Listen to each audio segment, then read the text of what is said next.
Wow, it's really exciting to see and hear so many of these table conversations going on.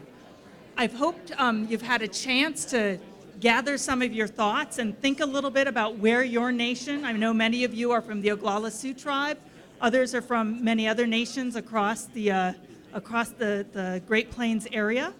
So I hope you've had a chance to think about where your nation is and where it has the hopes of going to.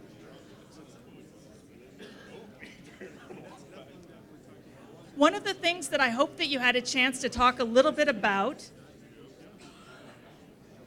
is the fact that these things are spectrums.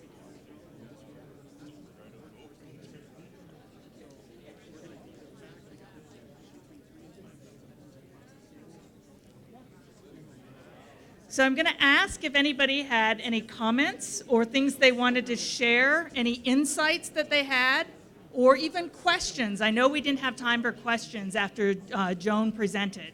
And so I'd like us to take about 10 to 15 minutes if we want to. It's really up to you to do some comments and some sharing and some questions.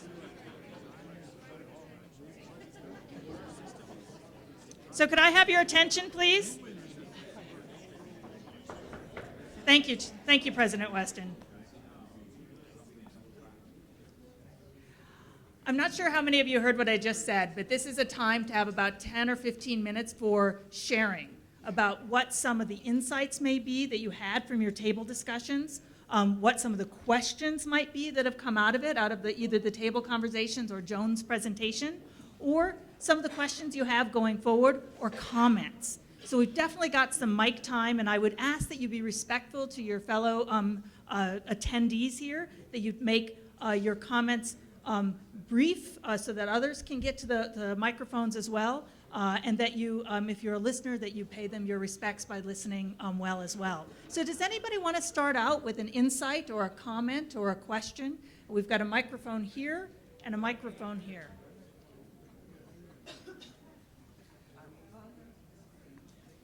Thank you, Cora.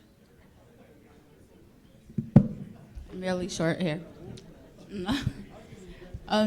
The one thing that I've been working with the tribal chairmen is attending the tribal budget or tribal interior budget council meetings in DC. And this year we have the opportunity as tribal nations to influence the strategic planning for the Department of Interior. And so when they talk about economic development within the Department of Interior, this is our time for the tribes to say this is what we want to see or how the BIA is going to assist us, and also input realistic goals. No more, just making something up. And no, we need to see from our regions. It's region by region input. So I'm hoping that everybody thinks like that, share with the tribal leaders, the tribal chairmen, because we will be submitting something from the Great Plains region to DOI. So just wanted to share that. Thank you. That emphasizes what a critical time it is for strategic thinking and strategic planning and this moment of communication. So thanks for sharing that. Lauren? Yes, my name is Lauren Birdrattler. I work for the Blackfeet Tribe. And we were having several discussions. One of them centered around, I think, the planning process. I think that we get so mired in the social problems that exist and remedying those social problems that we just continue to go after more money, more money, more money. And so what we end up doing is allowing the funders parameters for their grant to actually define the parameters for our programs rather than the other way around, flipping it on its head and doing the comprehensive planning first and then going after money that is conducive for our needs. And so I think that, if we're able to begin to approach that in a different perspective, and do the comprehensive planning piece first and actually develop measurable goals, measurable objectives, and have an evaluation piece that allows us to see how effective we are, then I think that, that we're worlds ahead. That's awesome. Thank you so much, Lauren. That's a wonderful comment. I actually think those two comments go hand in hand, too, because it's oftentimes the resources that a tribe might need to get kickstarted on moving toward its preferred future could come from federal sources. But you can't have a really good conversation with those federal sources without having done that planning about where do you want to be going as a nation. So what is your preferred future? What's your direction? What are your strategies and priorities, not theirs? Other comments? We've got another one here, ma'am.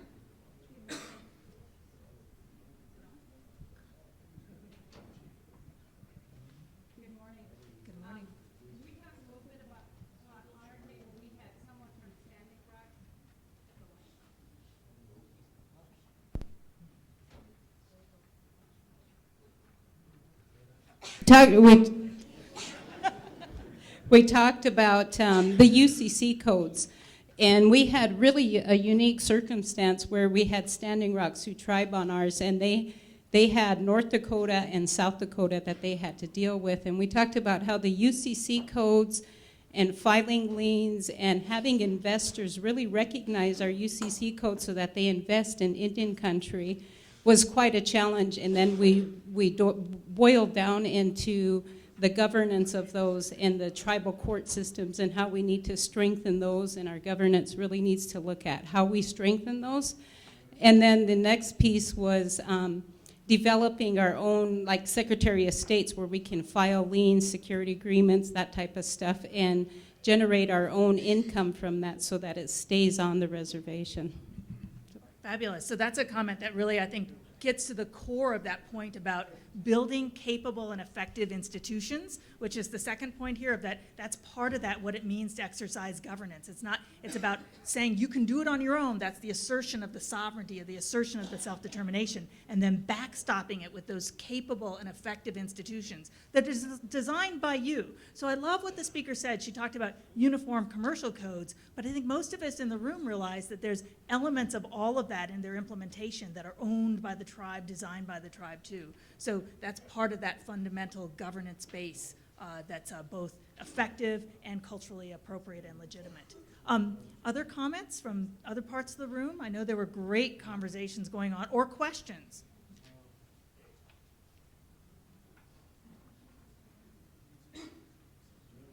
Thank you.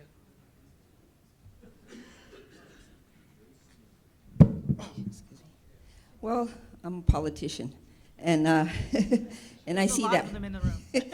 I see that where that's kind of the hindrance of us moving forward.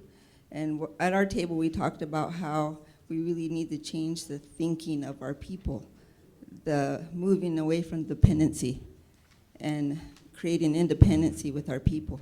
And it all starts with leadership. And then every election year, it changes so that we don't have consistency. So if we had even one individual to remain steadfast in the course, because there's a lot of good ideas on the table, we try to get them implemented, and in 4 years they could just stop.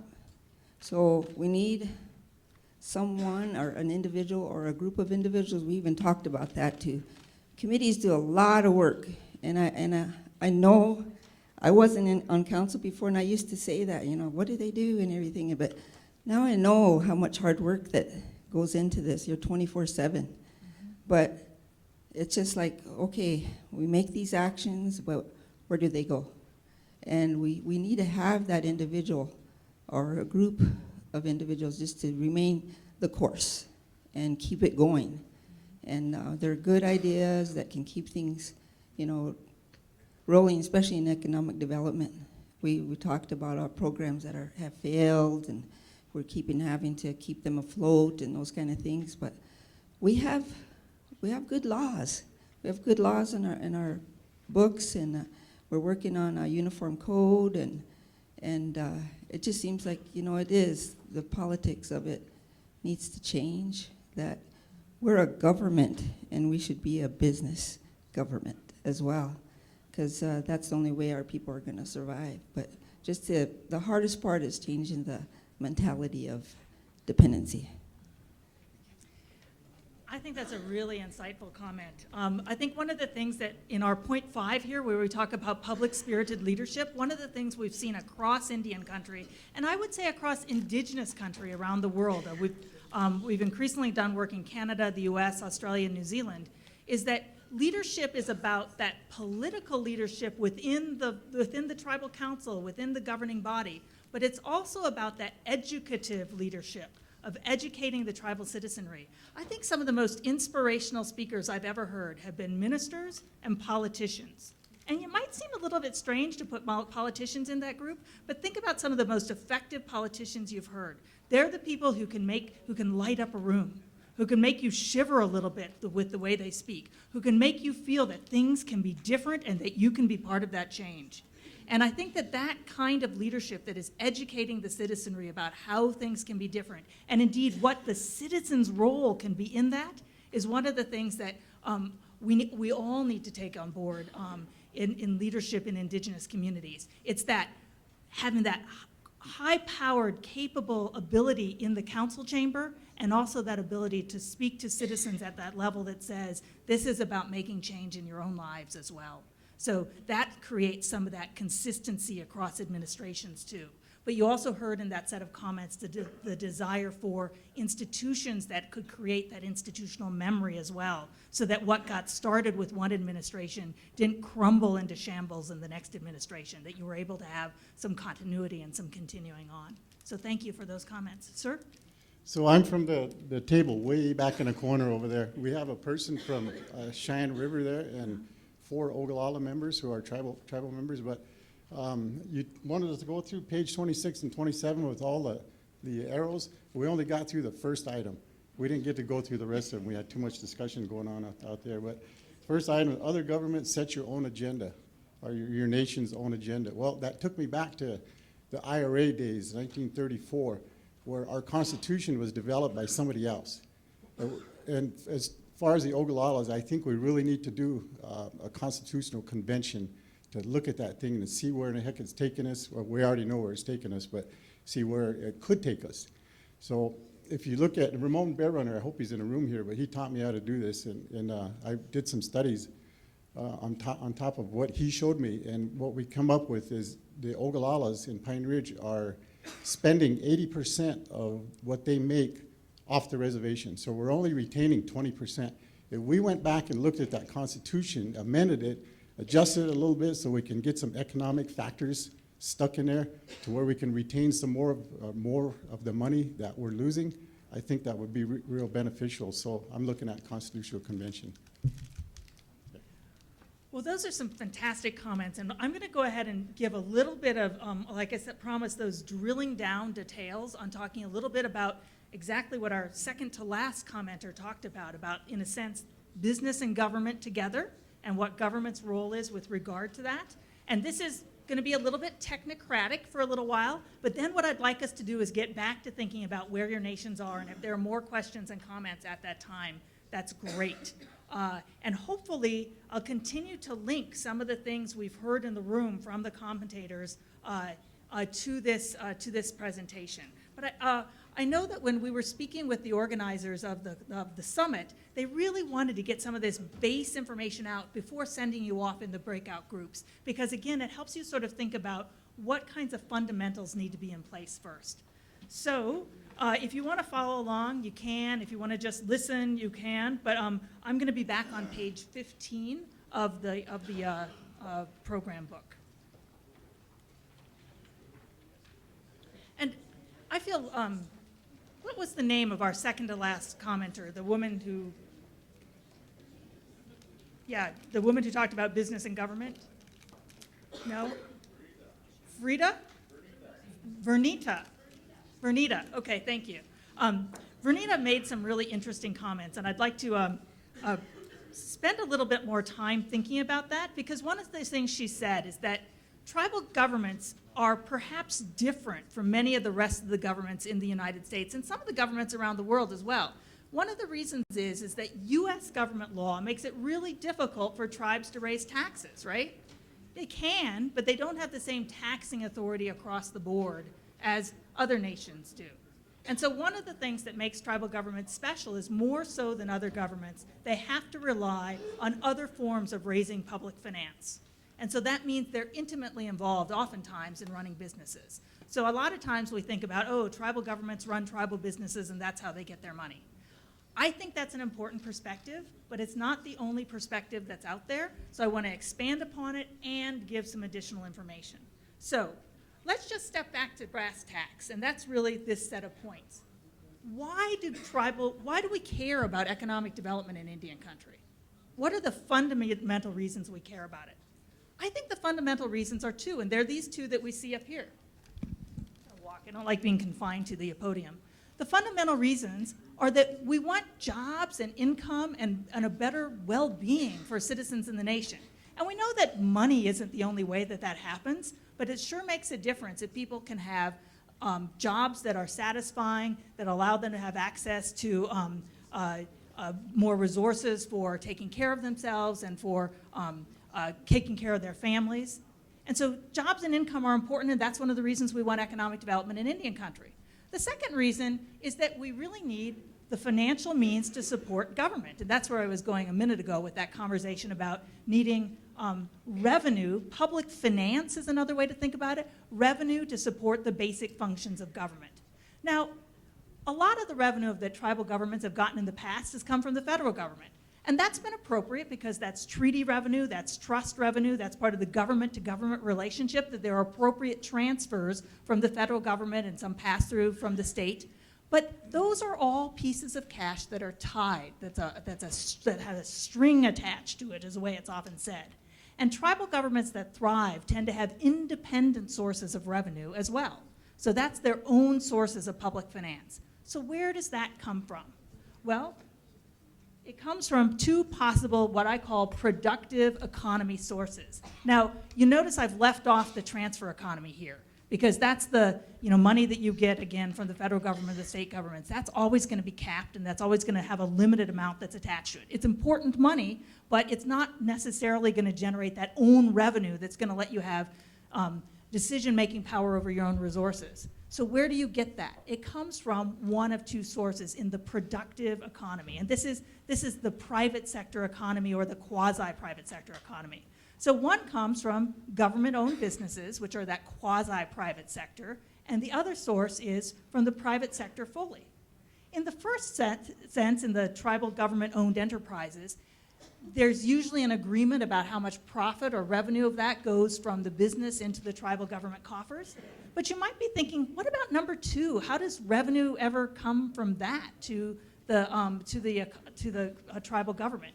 Well, it comes through a variety of means like fees, lease income, maybe a minor sales tax and things like that. So there are ways to turn that into productive or public finance as well. But obviously, both of these also satisfy that first demand as well, which is you can have jobs and income for tribal citizens either in the tribally owned sector or in the citizen-owned sector. So the real question is, how do you get those things going? So that's what we want to spend some more time talking about. Let's talk first about tribally owned businesses. If you're really serious about getting these going, and here's something all of you have already talked about anyway, if you're serious about getting these going, you have to keep politics out of business. If you don't do that, evidence shows that that business goes south. There's actually a great story that I love to tell, and I will actually, we're free to name the tribe. It's a story about the Confederated Salish and Kootenai tribes, which many of you know are located in western Montana. They have a fabulous location that's between the national parks of Glacier National Park and Yellowstone National Park. A lot of tourist traffic goes up and down. They've also got a really interesting sort of community development history.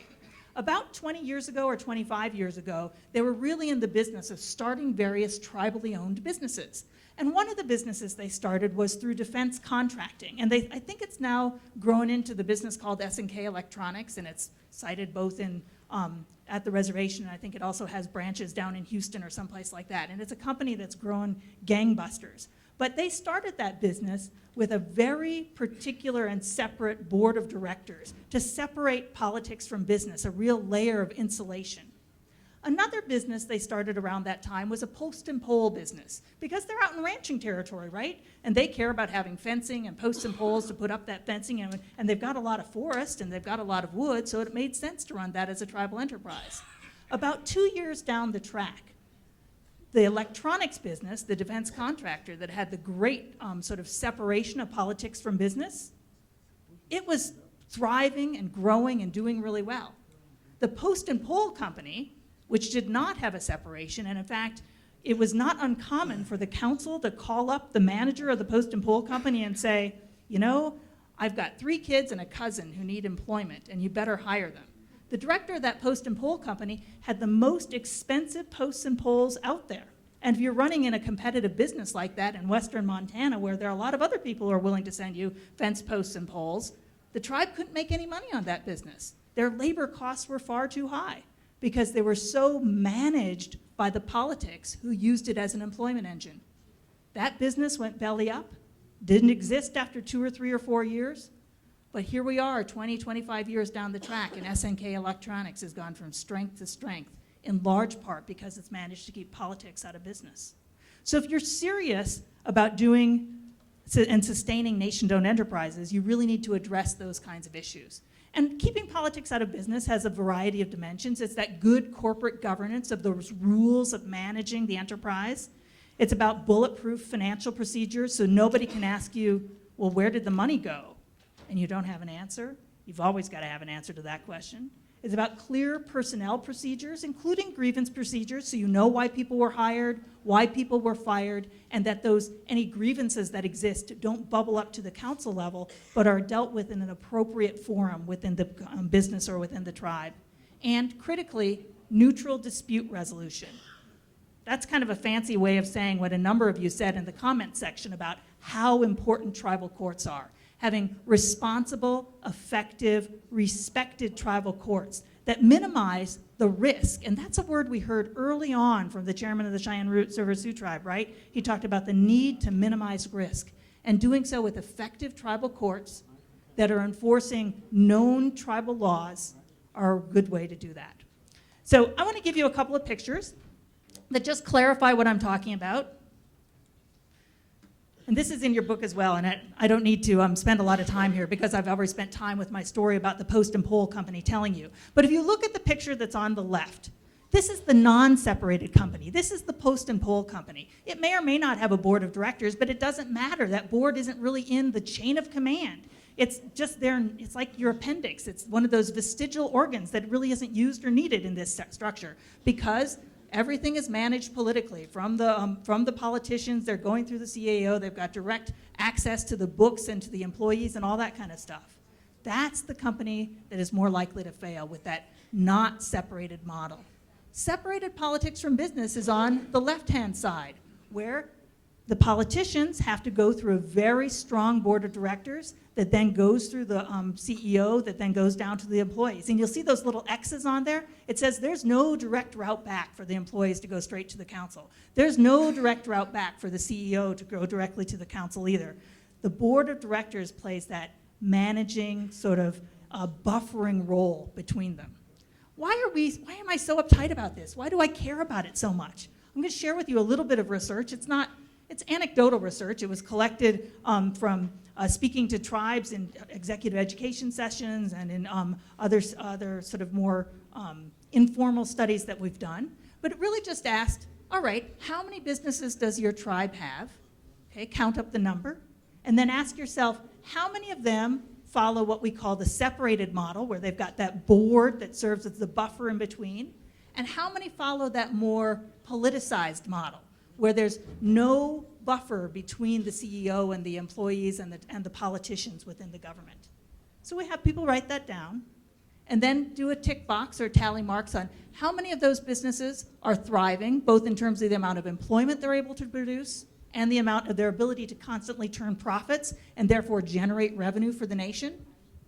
So here's how we initially counted up. That on the council-run side, about half and half were profitable. That tells you that, tribes, can make about half of those businesses go. But what's the comparison on the separated side? Pretty dramatic. These have 5-to-1 odds of success. More than 80% of these ones are thriving.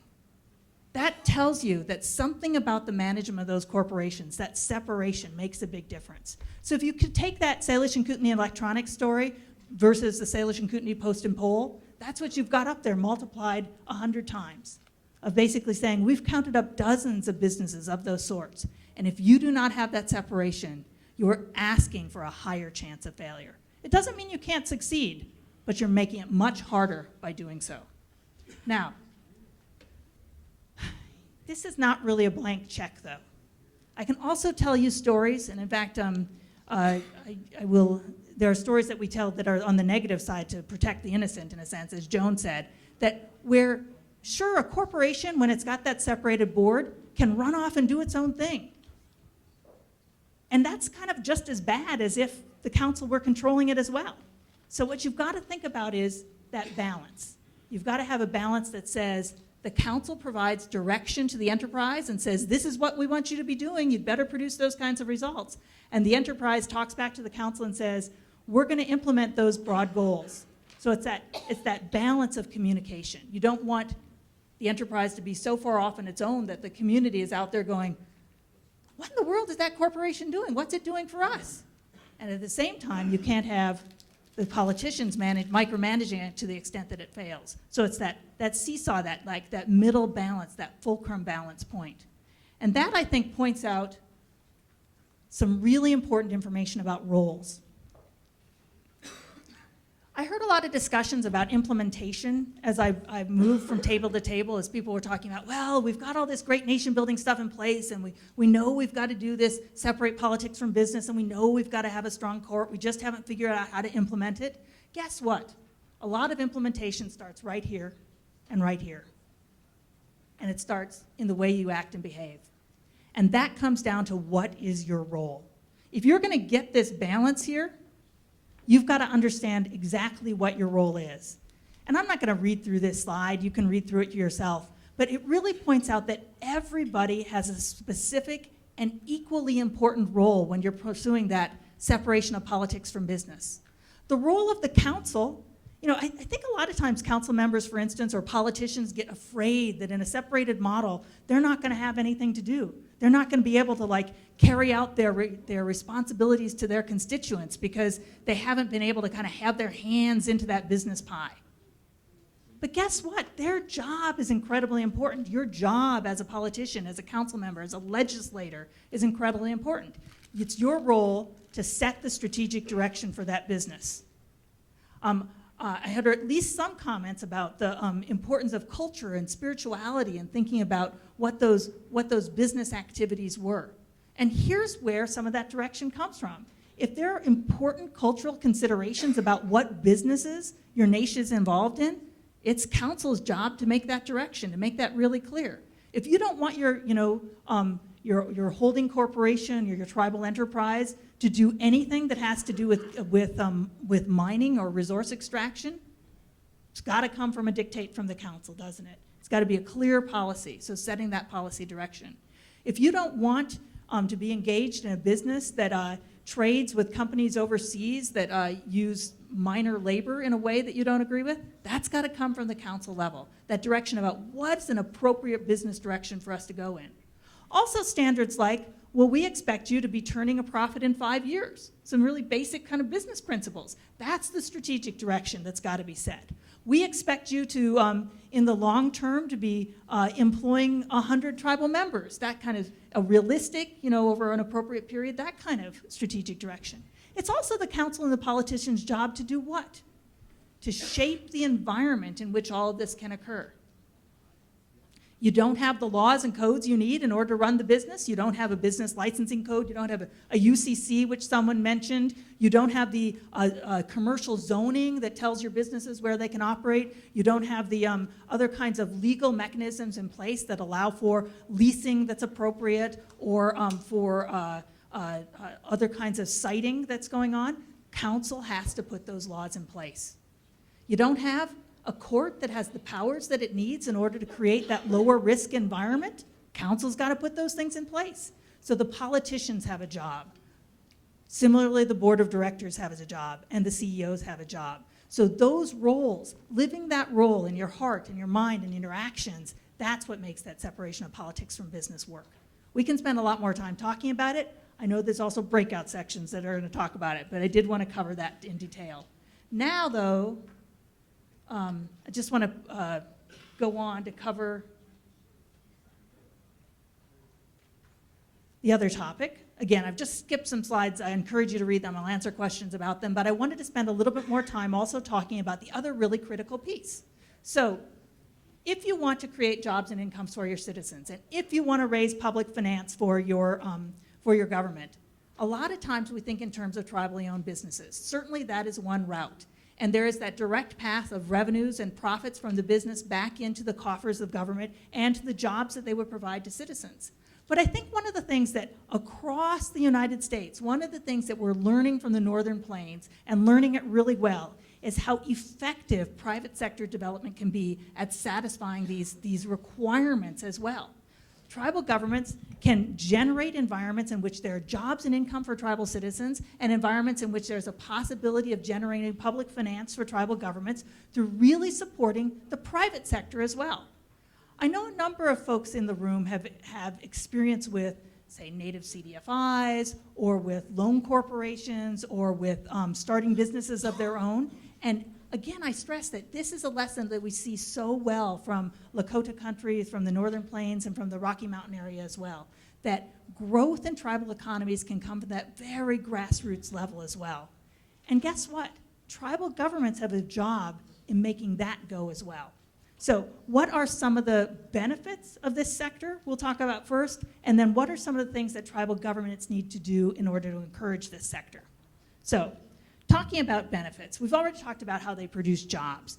As a tribal politician, I know not everybody in the room is a tribal politician, but a lot of tribal politicians get into office with saying, my job is to create jobs and income for my citizens. Well, you have to think about it. It's pretty hard to recruit, say, Ford Motor Company or as Joan talked about, the Mississippi Choctaw recruiting, I think it was GM that funded that initial wire harness assembly plant that was theirs. It's pretty hard to do that recruiting. And it means that the job of growing the economy is just in the hands of tribal government. Tribal government has to do some of that stuff, but what if you put the job of growing the economy in every single citizen's hands? That's what citizen entrepreneurship does. That's what the private sector does. By encouraging that sector, when tribal council and the other branches of tribal government can work on behalf of citizen entrepreneurship, it means that the tribal government has thousands of partners in the job of growing the tribal economy. So that's one of the reasons to do it, is that it sort of spreads the responsibility for doing that work. And it does it really well because we know that the private sector across the United States is one of the most productive areas for growing jobs altogether. I mentioned this point about the private sector, the entrepreneurial sector, also being a source for own revenues for tribal governments. How many of you can think of ways that your private sector is helping provide revenues and resources for your tribal government? What are some of the examples of ways that happens? I mentioned some a little bit ago, but I want to just emphasize this point. Because it's easy, I think, for us to think about tribally owned enterprise generates revenue, and some of that revenue ends up in the tribal government coffers. But how is it that these entrepreneurial businesses, as great as they are at producing jobs, and as great as they are at sort of spreading the responsibility for growing the economy, how do they also contribute own revenues to the tribal government? Is that a hand? No? How do they grow revenues, public finance? What, I'm sorry? Taxes. So that's one of the things we put up there, that they can form a tax base. How many tribes right now tax in any way those small businesses in their economies? Who said we do? Okay. How do you do that? They have a cooperation agreement with the state. So the state, you get your business license through the state, and then you pay a fee at the revenue office, and then tax, and they send you a quarterly form, and then you just fill out what's your income, it's a 4% tax, the state collects it, and it sends it to the tribe. Fabulous. So that happens through a clear intergovernmental agreement. So you're doing, you have an arrangement with the sort of sales tax revenue that comes through, and you're able through that intergovernmental agreement to get that revenue back into the tribal coffers. So you've got own revenue to invest according to your government's priorities. But notice that that was governance, right? That intergovernmental agreement was the exercise of government to government relationship in order to make that happen. What are some other ways that you can raise money from, tax maybe in quotation marks? What about siting fees or leasing fees? They can't be too high because you don't want to discourage your entrepreneurs, but they are using, if they're using tribal lands, it's a way to do it. So there are a variety of ways to make at least an income flow back to create some of those own revenues as well. The balance, of course, is you don't want to do anything that's going to overly discourage the growth of that sector, but you want to make sure that there is an income stream back for the kinds of things that the tribal government is doing to support entrepreneurs too. So let's talk a little bit more about what those kinds of support really need to be.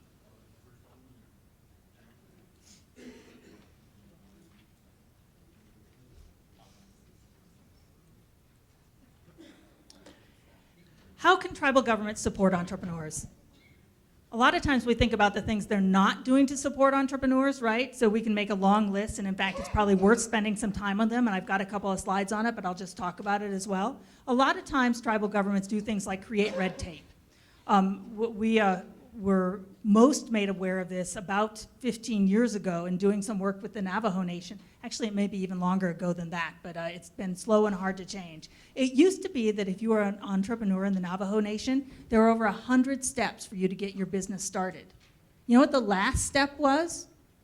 The tribal president had to sign off on your business plan. Can you imagine walking your business plan into President Weston and having him sign off on it? But it's that kind of red tape, maybe not that extreme, that tribal governments have sometimes created for small businesses. So you don't want to do that. You want to create an environment that's encouraging, but has the appropriate structure around them. Another way that tribal governments discourage small businesses is sometimes competing with them, right? The story of how maybe an entrepreneur has a great idea, but then the tribal government comes in and starts to do that same thing and drives the entrepreneur out of business. Don't want to do those kinds of things. So those are the things that land on the list of things not to do. So what is it that is tribal government's responsibility in terms of really helping out the business? That's the thing that we've got here. A sustained attitude of support so that when you go out to talk to others about what's going on in your economy, talk about how great small businesses are and go to bat for them. We heard from our very first commenter about how important it is for tribal governments to have a plan in place and for how tribal politicians and others who are representing the tribe need to know what its strategy is and speak on behalf of that strategy. Well, speaking on behalf of tribal entrepreneurs is one of the things that can be part of that strategy.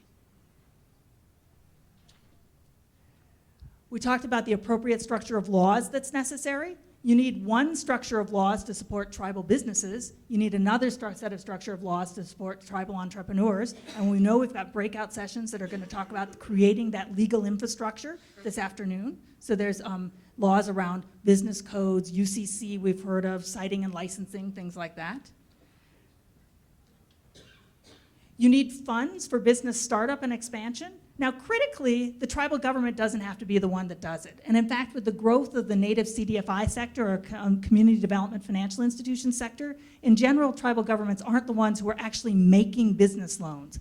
But but they're oftentimes the ones who are helping those entities get the monies that they need. They may be providing matching monies to support those loans, or they may be advocating in DC or with other funders in order to get the money to help support those loans. So again, it's that role of that sustained commitment of speaking on behalf of those entrepreneurs and on behalf of the private sector as well. So there's that job of getting finance in place. There's citizen education. We talked a little bit about citizen education in the comment period, about sort of changing people's minds. I think our speaker talked about sort of changing the ideas around dependency. Well, citizen education is necessary to remind people that it's not just about the government giving people jobs or the tribal government giving people money, but it's about providing opportunities for people to start their own jobs and provide for themselves, that is a pathway to success too. And that starts really young. It starts with changing people's minds with their kids and saying, this is a possible career path for you. You know, one of the things that I find really interesting, and stop to think about it, is the number of us who do something that's similar to what our parents did. And so if you don't have a history of entrepreneurship in your community and an experience of an entrepreneurship in your community, you're limiting that as an option for the kids. So really making that at the earliest levels of education, opening kids' eyes to, you don't have to just go to work for government or move off reservation to work or go to work for some big tribal corporation. You can start your own job and start your own business and create your own future as well. So that's another piece of education that matters. I'm going to end on just one final point, and then we're going to open the floor again. But that final point is, in this sector as well, if you want to encourage citizen entrepreneurs, you also need a court system that's trustworthy. We talked about courts from really early on, right when Joan said, what matters to development in these communities? And people said, court systems matter, minimizing risks matters, making things fair and transparent matter.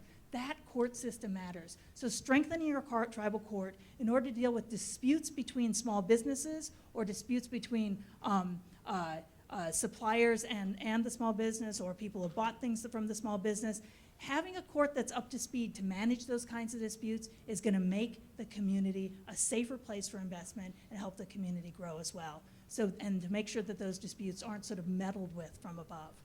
So that's just kind of a brief review of what's needed on both sides. If you want to have a tribal government structure that's going to support tribal enterprises, or a tribal government structure that's going to support citizen-owned enterprises, either way is a pathway toward greater economic development in the community and supporting a flourishing economy where people can have jobs, they can have incomes, and they can increase their well-being through that economic development route. And again, I stress that it's not just about economic development, it's about community development and growing healthy tribal societies. And these are two routes that rely on that governmental foundation. And just that reminder that the nation-building approach to economic development says getting your governance house in order first is what matters and helps these things pay off.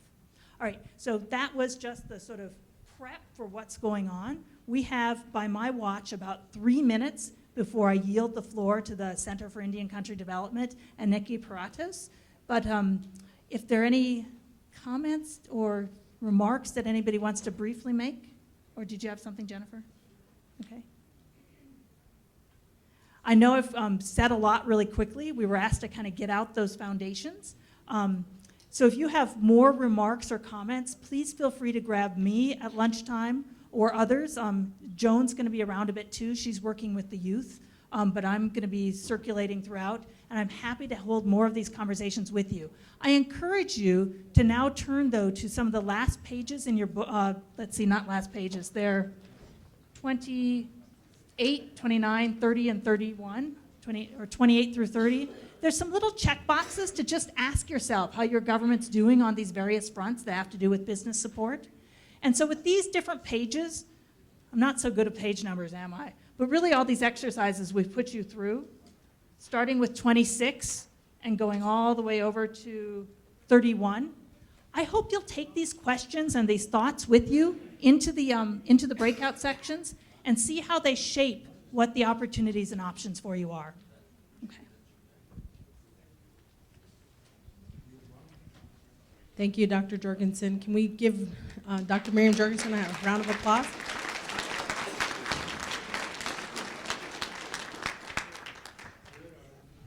And you left your clicker up here. That's too much power for me. Here you go. I think we could bring the house lights up. Before we head to lunch, we wanted to bring up Nikki Pratos, Project Director, Center for Indian Country Development, Federal Reserve Bank of Minneapolis. Whew, that's a lot. To kind of talk a little bit about the framework. How did we come up with the breakouts? How did we develop the tracks for this summit? So that's a little bit about what she'll be doing. Nikki, if you can make your way to the stage. Nikki Pratos is Project Director. She's a member of the Boys Fort Band of Chippewa and brings extensive reservation business and financial services expertise to the CICD. Before joining the CICD in 2017, Nikki previously was the founder and CEO, president of the Northern Eagle Federal Credit Union. So she started a credit union on her res, right? All right. Which serves the Boys Fort community. Nikki received her MPP from the University of Chicago. Go Bears. Just kidding. Come on up, Nikki, and walk us through some of our model here. This, you can take that off.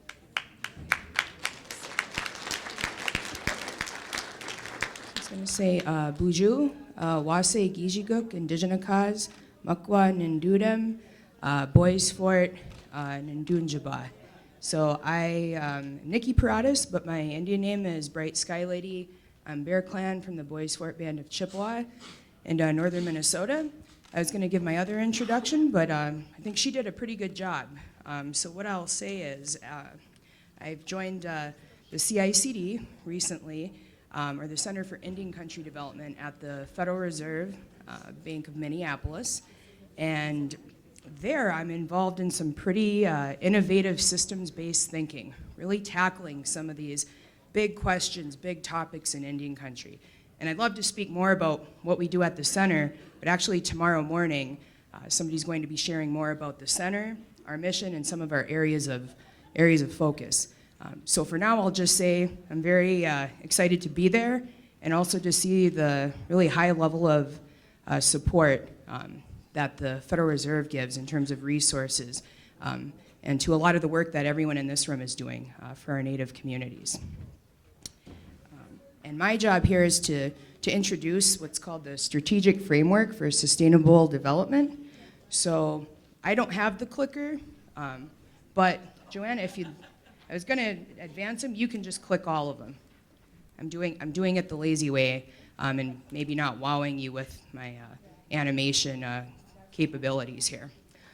So the Strategic Framework for Sustainable Development has 4 core pieces. Some of them have already been talked about earlier this morning. Governance, infrastructure, finance, and resources. And this CICD is really governed by the strategic framework and the work that we do.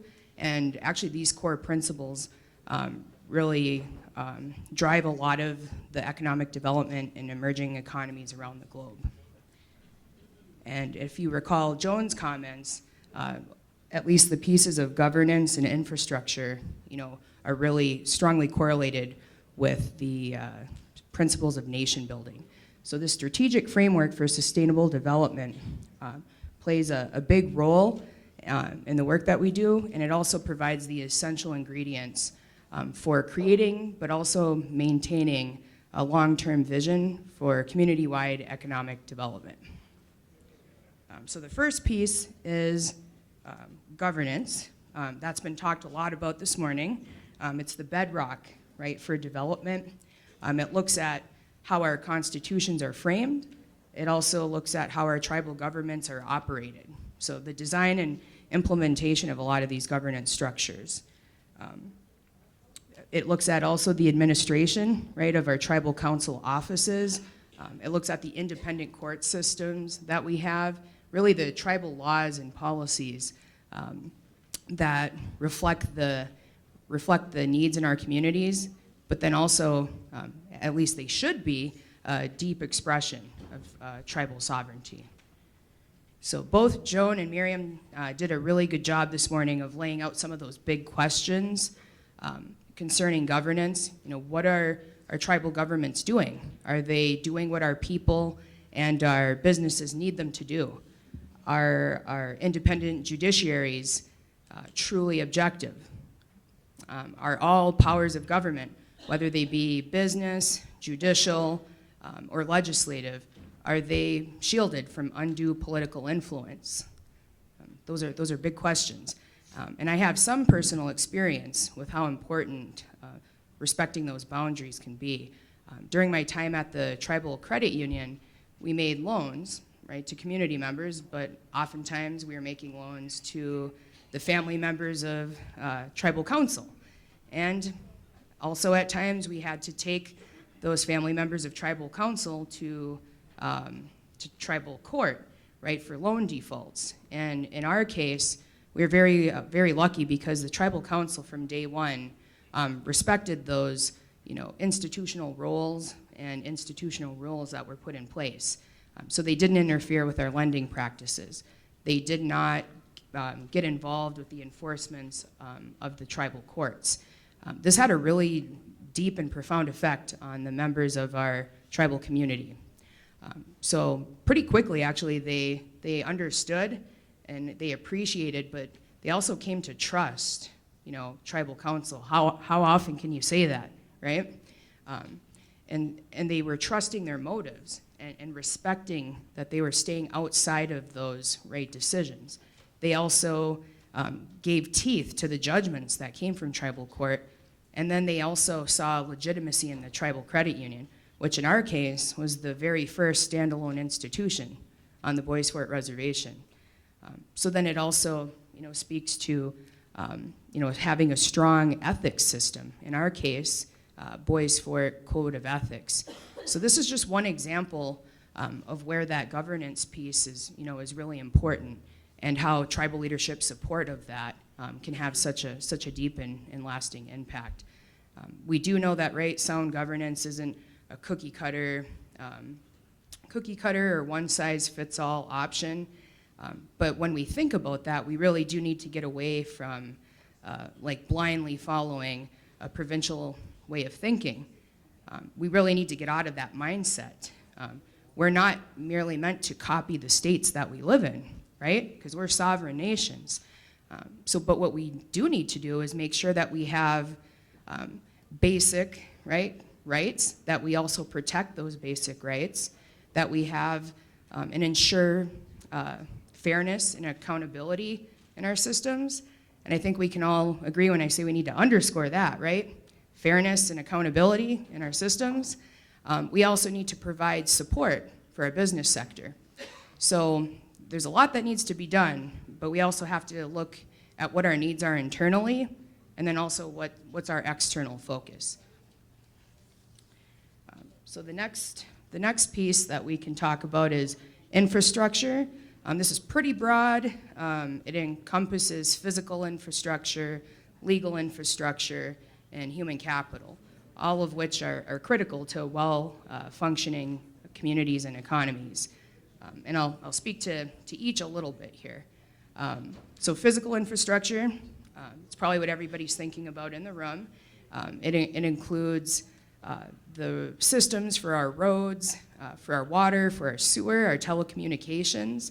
It also includes land use planning. It encompasses our housing sites, our business districts. But it's really legal infrastructure that's more complex and has us talking. So legal infrastructure is a little bit different from governance. Governance talks about our institutions, whereas legal infrastructure is talking about, the body of laws, the codes that really carry out governance and commerce.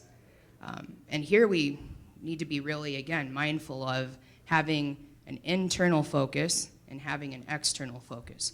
So when we think of laws that are kind of having an internal focus, those are ones that include or deal with, let's say, child welfare, family relations, will and probate, even civil and criminal complaints. And it's here that it's really important that we are making sure that the laws and codes that treat how we deal with each other have a cultural underpinning, that they're very cognizant and consistent with what our core cultural values are. And those often can differ by tribe. So that's really important to underscore. Then we think of those laws that kind kind of have an external face. And that might be, somebody had brought up that their tribe was working on uniform commercial codes or secured transaction codes. These are laws that are external facing, right? They go beyond just the boundaries of our communities. And another example might be finding ways to incentivize like capital investment on our reservations. So we need to be mindful of both the internal and the external, though they do work and pair together. And then human capital is also very important. It's often left out of the discussion for strategic, for sustainable development. But human capital, it's key. So how are we preparing our people, right, to take up that mantle of leadership, both in our homes, in our workforce, in our communities? How are we giving them educational and vocational training so that we have the capacity to carry out our economic development missions? And I say we, right? We as tribes, to carry out our own missions. A lot of times that's done externally, so that's important. And actually, my colleague, Dick Todd, has done a lot of research in this area. And I think we can also thank him for this being included in the strategic framework. And he'll actually be speaking right after me in the lunch hour and talking about how data can be used to understand our community profiles, but then also our development needs. So then the next piece is finance. And this area addresses like access to capital for both community members, but also commercial institutions. It also talks about the basic knowledge and financial services. And for some, it represents the technical backbone, right, of our governments and our businesses. So like the accounting and reporting systems, the debt and equity capital management, the flow of credit to our businesses and our consumers. And then for others, finance is about opportunity. It's about providing access and financial choice through different financial products and instruments. And that's very important too. And that's actually the world that I came from before joining the CICD with the Native CDFI. And when we think about that, as Native communities, it's really important to pay mind and attention to the systems and the relationships because they really matter in this finance piece. So those also include with external and mainstream financial institutions, and they also include relationships, not only building them, but maintaining them with our local Native CDFIs, because they're the ones with the close affinity, right, for the really unique credit and capital needs of our consumers and then also our businesses. So that's very important. The next piece, and really that tip of the strategic triangle, as we call it, is resources.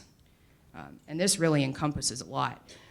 It encompasses a really wide range of programs, services, funding vehicles, and partnerships that are really necessary to carry out the government services that we have, but also expanding economic development efforts as they go forward. And this requires a deliberate, thoughtful, and organized approach of how you connect the right people, right, to the right resources, and then how you cultivate collaboration among numerous stakeholders. And this summit and this convening is a very good example of just that. I could do a repeat of all of the different stakeholders that brought this together, but I think other people have done a really good job of that already. So just to say thank you again. And tribes also have many, in-house resources existing, not ones that we have to build. They're already there, right? So we're thinking of tribal education departments, housing, finance, right? Also our relationships with nonprofits, funders, and government agencies. So it's not really about building those, but it's how do we capitalize and leverage those opportunities, right? And provide access, for our tribal members. So that's really important. And these 4 interrelated components, they are necessary for community and economic development to flourish. Oftentimes, we're really operating at the tip of this triangle, And we're so busy, right, focusing on finding and managing resources like grants that we don't really spend time on our basic infrastructure needs. And sometimes our very well-intentioned efforts, they either never come to fruition or they're not sustained. And again, a lot of it's because we don't have these foundational principles in place.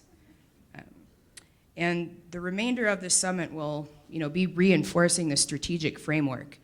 It was intentionally designed, the agenda was intentionally designed around this framework. The work that we do at the center is also intentionally designed around this framework. And I just, at this time, wanted to take a quick pause to say if you wanted to look at the strategic approach, it's also in your folders. And this is what it looks like. Has a little bit more detail than the slide.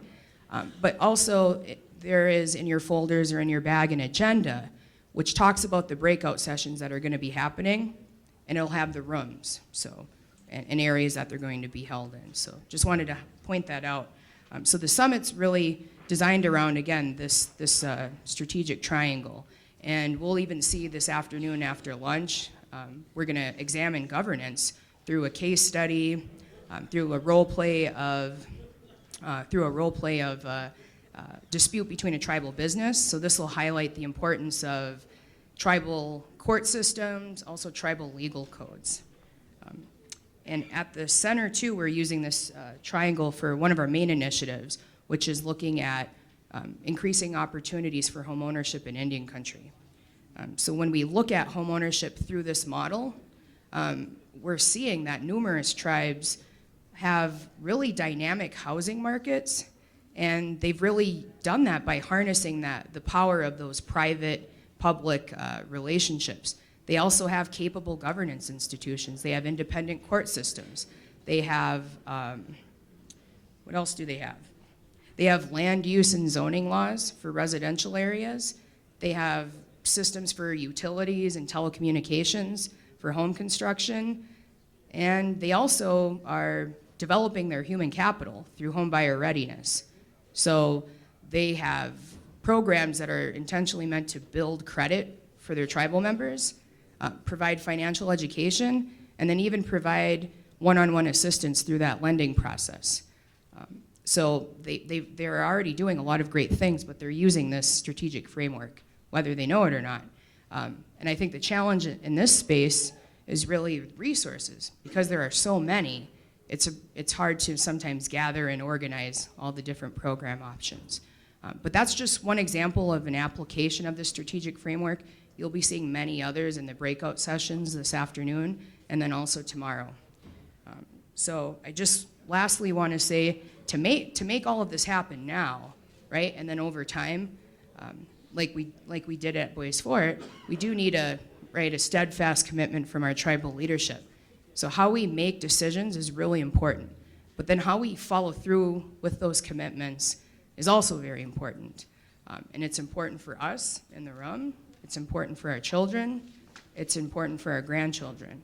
So keeping all of that in mind, I just wanted to say chi miigwech for the opportunity to be here and also learn from everybody else in the room.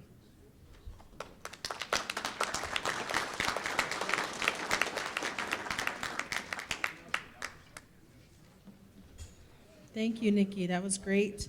So you'll see the model she talked about. That's how our breakouts will be structured. There'll be a governance track, an infrastructure track, a financing track, and a resources track.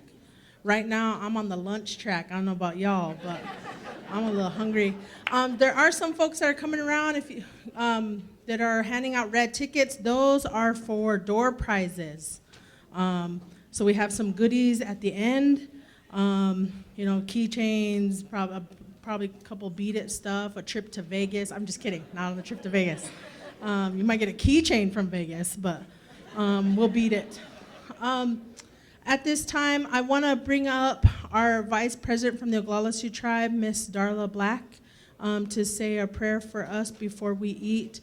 She was out of the room when I acknowledged her earlier, her and the executive board. I'm pretty sure she was probably at the uranium mining testimony stuff. But We wanted to, before we eat, it is a plated lunch, so they will bring it to us. We're really fancy here, just kidding. So you'll see them entering the room, but we definitely want to acknowledge the creator before we chow down. So, Wapila Jennifer. First of all, before I say that meal prayer to Tunkashila, I want to thank each and every one of you for coming. And I also want to remind us, and especially those of you that came a long way, and the Oglala Sioux tribal members, you know, don't forget our people at home. Don't forget our relatives, our elders, and our children. So as we say this meal prayer, pray with me for our people. And most importantly, they're gathering at the Mother Butler Center. They're going to do a walk here in respect for water, Miniwichoni. I went over there and I had some soup with them. And it felt good to talk to them. There's a lot of you natives in here. You need to go to that room and testify, because this will affect our water, especially with the Oglala Sioux tribe. So take that little bit of time out of your life to do that for our water. Ho tunkashila tokahea leon petuki wopilai chiche. On petu washte wan uyak ub. Na oyate wita kinoshim kilana inja china chante gihena wapia pie. Ho inja hena tiata wakanla wakanja oyate unki toki hunk ikaki jab. Ho hena leon petuki unkik na inja hena wo kia we chose on in a wong lacking de tunkashila. Na tuati lana tima hi hunikina in inja tiata glau ki inja chankawashte wa hena yak ukte.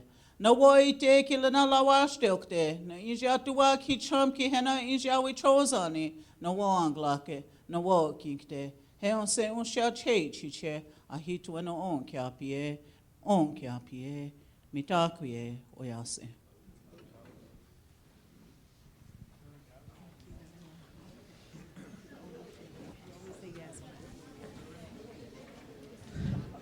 thank you, Vice President Black. Yep, so they'll be coming around with food, so find a spot, get comfy, stand up, stretch out, visit your neighbor, check your Facebook.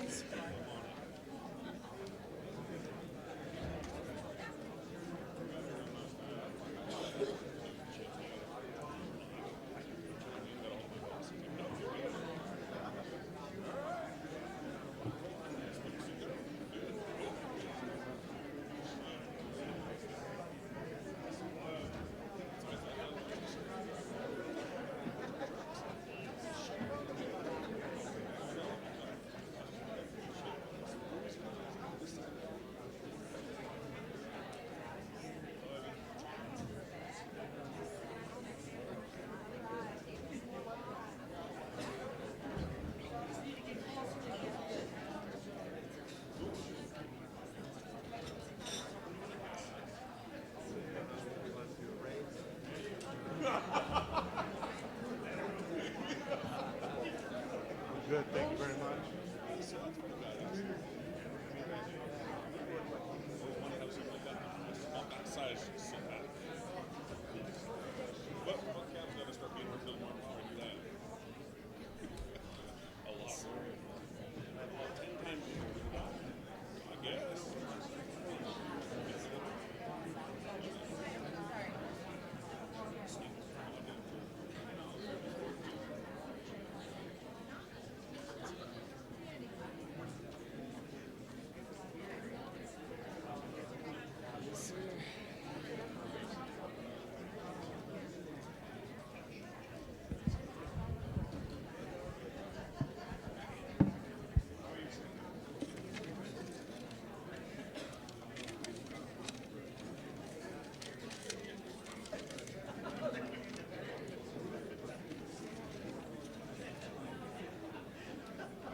Okay, we are going to get moving forward with our luncheon program.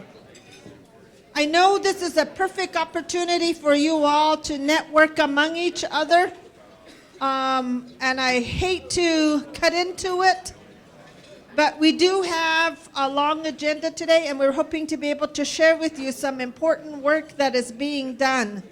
Again, my name's Joan Tamici. I'm from Hopi, some northeastern Arizona. I come from the village of Old Oribe. It's the oldest continuously inhabited village in North America, and by choice, we still don't have any modern conveniences, but again, it's by choice. I have the honor of helping us to get some different perspectives about development in Indian country. And so I have two great individuals that what we're going to do is each of them are going to take about 10 minutes to give us a little bit of information on their perspectives. But what we really want to have happen, just like the morning so far, is for you to engage in a dialogue with them. All of the information that'll be shared is going to be relevant to your communities and the challenges that we all face. So I hope that you'll write down some questions. There are microphones in the middle on each of the sides. So if you can, as we get to the questions and answers, the Q&A session, if you can just make your way to the microphone, that will help us. And if you would also introduce yourself very briefly, that would be wonderful. So I'm going to introduce our first speaker, luncheon speaker, who is Dr. Dick Todd, and he's an advisor to the newly formed Center for Indian Country Development that's at the Federal Reserve. He's actually been with the Minneapolis Federal Reserve since the 1980s. Since 1980, he's had a wide kind of experience base within the Federal Reserve, all having to do with payments and payment systems, risk, banking, supervision, info technology, the role that it all plays in all of that function. And right now, he is also the vice president. He's a vice president within the Federal Reserve, and some of his responsibilities include the community development and also helping to make sure that the Center for Indian Country Development gets off the ground. He is an economist. His field is, he has a PhD. It's in agriculture and applied economics from the University of Minnesota. So he also has been doing quite a bit of research about what he's seeing in the fields of home ownership, foreclosures, financial education, monetary policy, and then and then how that relates to business cycles. So we're going to hear a little bit about that, and also some of the regulatory environment. I'm going to introduce our second speaker just for timing purposes so that we can just hand over the mic from one person to the other. So Dick, go ahead and stand up.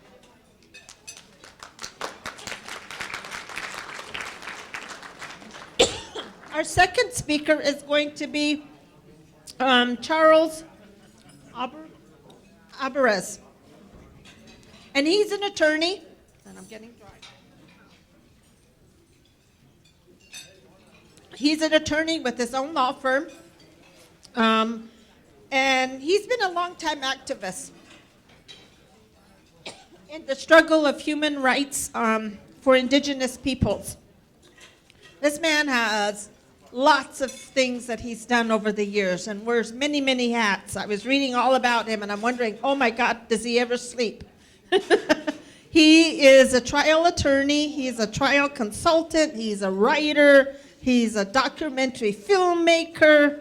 He also is a consultant for political campaigns. He also serves as justice for the Rosebud Sioux Tribe Supreme Court. I love hearing the word Supreme Court because it's showing that we have authority and that we're setting the rules and enforcing them ourselves. And then he also serves on the South Dakota Advisory Committee to the U.S. Commission on Civil Rights. He is an adjunct faculty at a number of colleges. He also teaches elementary and secondary school teachers within South Dakota about racism, American Indian issues, and group dynamics. And lastly, he's been also on the a member to the UN Commission on Human Rights for the International Treaty Council. So these are our two luncheon speakers today. So Charles, if you can just stand up very quickly. So we're going to just turn the time over to Dick, and he's going to just do 10 minutes worth, and then we'll hand it off to Charles. Thanks, Joan. I'd also quickly like to thank the people who really got us here, President Weston and Chairman Cross, Dr. Zafir, all the great work they did, and I thank the Great Plains tribal leaders for really making this happen. I am with the Center for Indian Country Development. Our mission is to assist tribes in pursuing their own economic development goals, and as Nikki stated, we do that through that strategy that she laid out. We do it from the Federal Reserve Bank of Minneapolis, which is one of 12 Federal Reserve Banks around the country, but we do it on behalf of the Federal Reserve System kind of nationwide. We try to provide some ability for all the Federal Reserve Banks to join with us in doing that across the country. It's really an honor to be here. You know, you get up on the stage and it's like this makes it seem like you know a lot and you're supposed to be the one who tells people what to do. I don't know that much, really. I know certain things. I want to share some of those. But really, you know, if this works, it's you out in the audience that are going to make it work.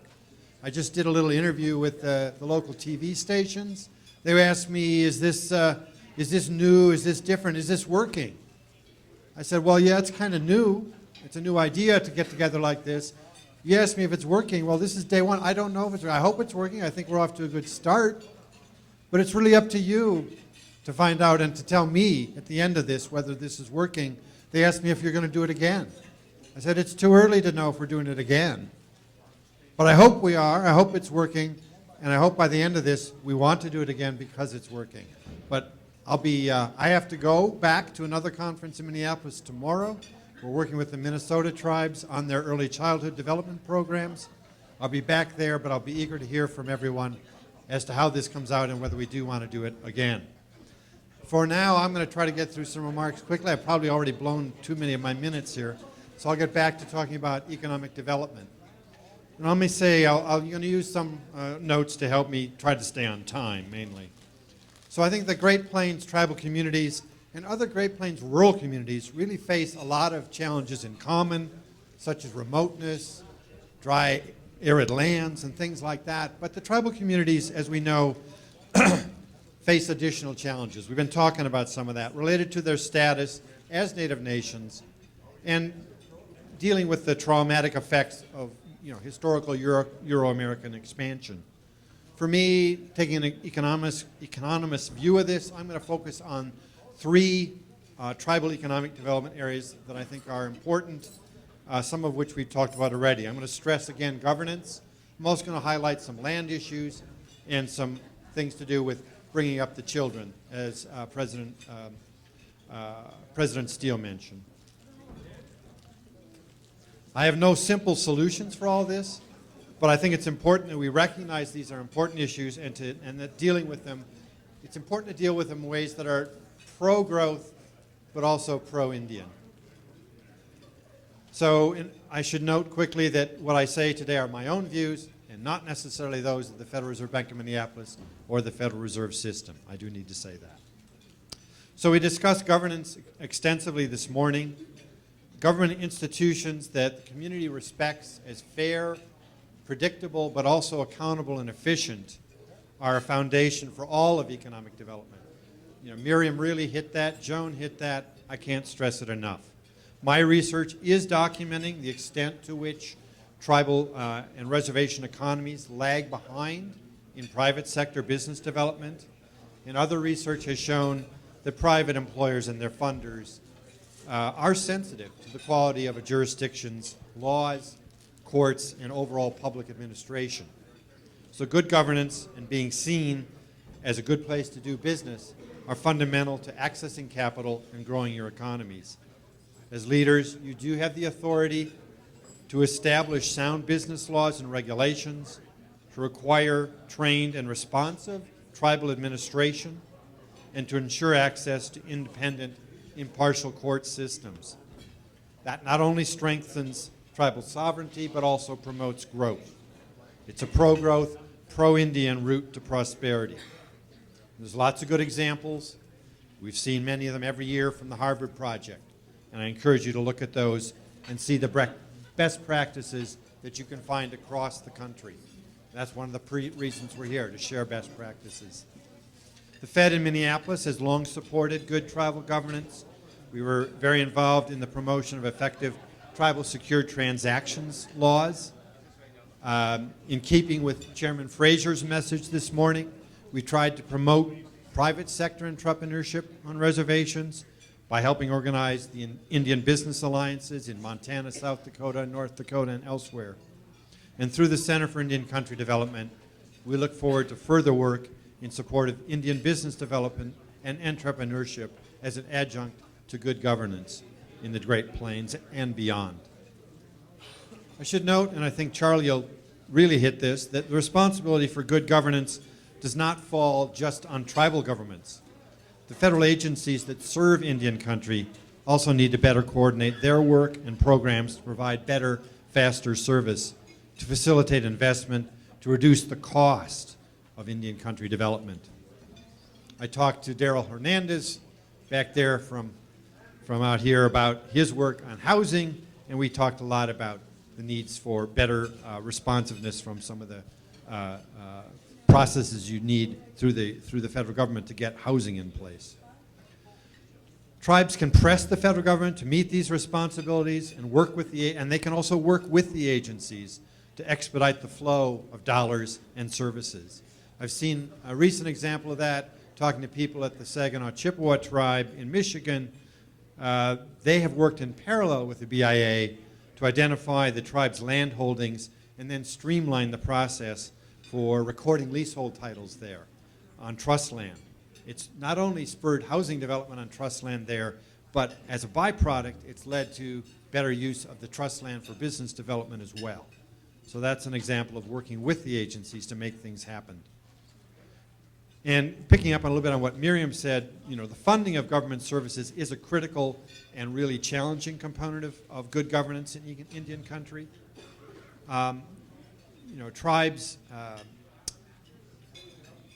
can collaborate a bit on trying to make, you know, provision of services more efficient, but it will be important that, you know, you have reliable revenue sources. I've done some research showing that tribes with gaming revenue are able to use that revenue to improve their tribal court systems and thereby spur further development. And I would put a plug in for Native Nations. They've got a report out just recently, coming out, I think, from Kelly Croman and Jonathan Taylor on addressing the issues of dual taxation in Indian country. That's an important paper, and I think that's an important issue. Let me turn to land, my second topic. Land and land management is central to economic development, and it deserves some special attention, even though it's really in some ways just a subtopic under governance. Trust land is prevalent throughout the Great Plains, and the recent Cobell land buyback program, as you know, has significantly increased the amount of trust land under the management of the tribal governments who are in this room today. I'll be very interested in how the Great Plains tribes plan to put these newly acquired parcels to effective use. That trust land base is in many ways a mixed blessing. U.S. Supreme Court decisions have recognized tribal sovereignty over tribal land and people in general, but most broadly on trust lands. From that perspective, trust land is important to tribal communities. It provides a very important base for your sovereignty and your nation. It preserves that land base and provides a base also for your community and your culture. So it's very important. But at the same time, the trust system can be an impediment to development. It can make Indian land harder to use. The procedures required to transfer the rights to use trust lands or to pledge them as collateral can be time-consuming and unfamiliar to outside investors. That can limit access to capital and lead to inefficient use of the land, and the fractionation of the individual lands, the fractionation of ownership, can further impede development. So unlocking the potential of trust lands remains critical here on the Great Plains. We need, again, a pro-growth solution, but one that is also pro-Indian. A simple pro-growth solution, which has been proposed, such as converting trust land to fee land, and there are ways in which that happens, even if you don't promote it, those I view as not sufficiently pro-Indian because they diminish tribal nationhood and tribal sovereignty. A truly pro-growth and pro-Indian solution will be difficult, but we need to make it happen. We need to make those lands efficiently used. It'll require reforms in the federal agencies, enhanced capability in the tribal government, a multi-sided approach to building trust between tribal borrowers, tribal governments, and financial institutions, and probably changes in federal and tribal law. The Center for Indian Country Development is currently addressing these issues primarily through its leadership role in the National Native Home Ownership Coalition. This National Native Home Ownership Coalition is gathering, documenting, and sharing knowledge of how some tribes, including Saginaw Chippewa that I mentioned, Salish Kootenai, Agua Caliente, and others, have developed efficient systems of land records and leasehold mortgage recording that expedite not only home ownership and mortgage lending, but also commercial land use and development. And finally, let me turn to my third topic of education, or the nurturing of your next generations. It's just as important to economic development as the others. I appreciate, again, the remarks made this morning about the importance of having young people here. Our research shows that the nurturing process for the next generation begins very early. We emphasized in a conference in Minneapolis last fall that programs to improve the health and knowledge of expectant mothers and then continue with rich interactive child care for infants and toddlers provide long-term benefits to the whole community.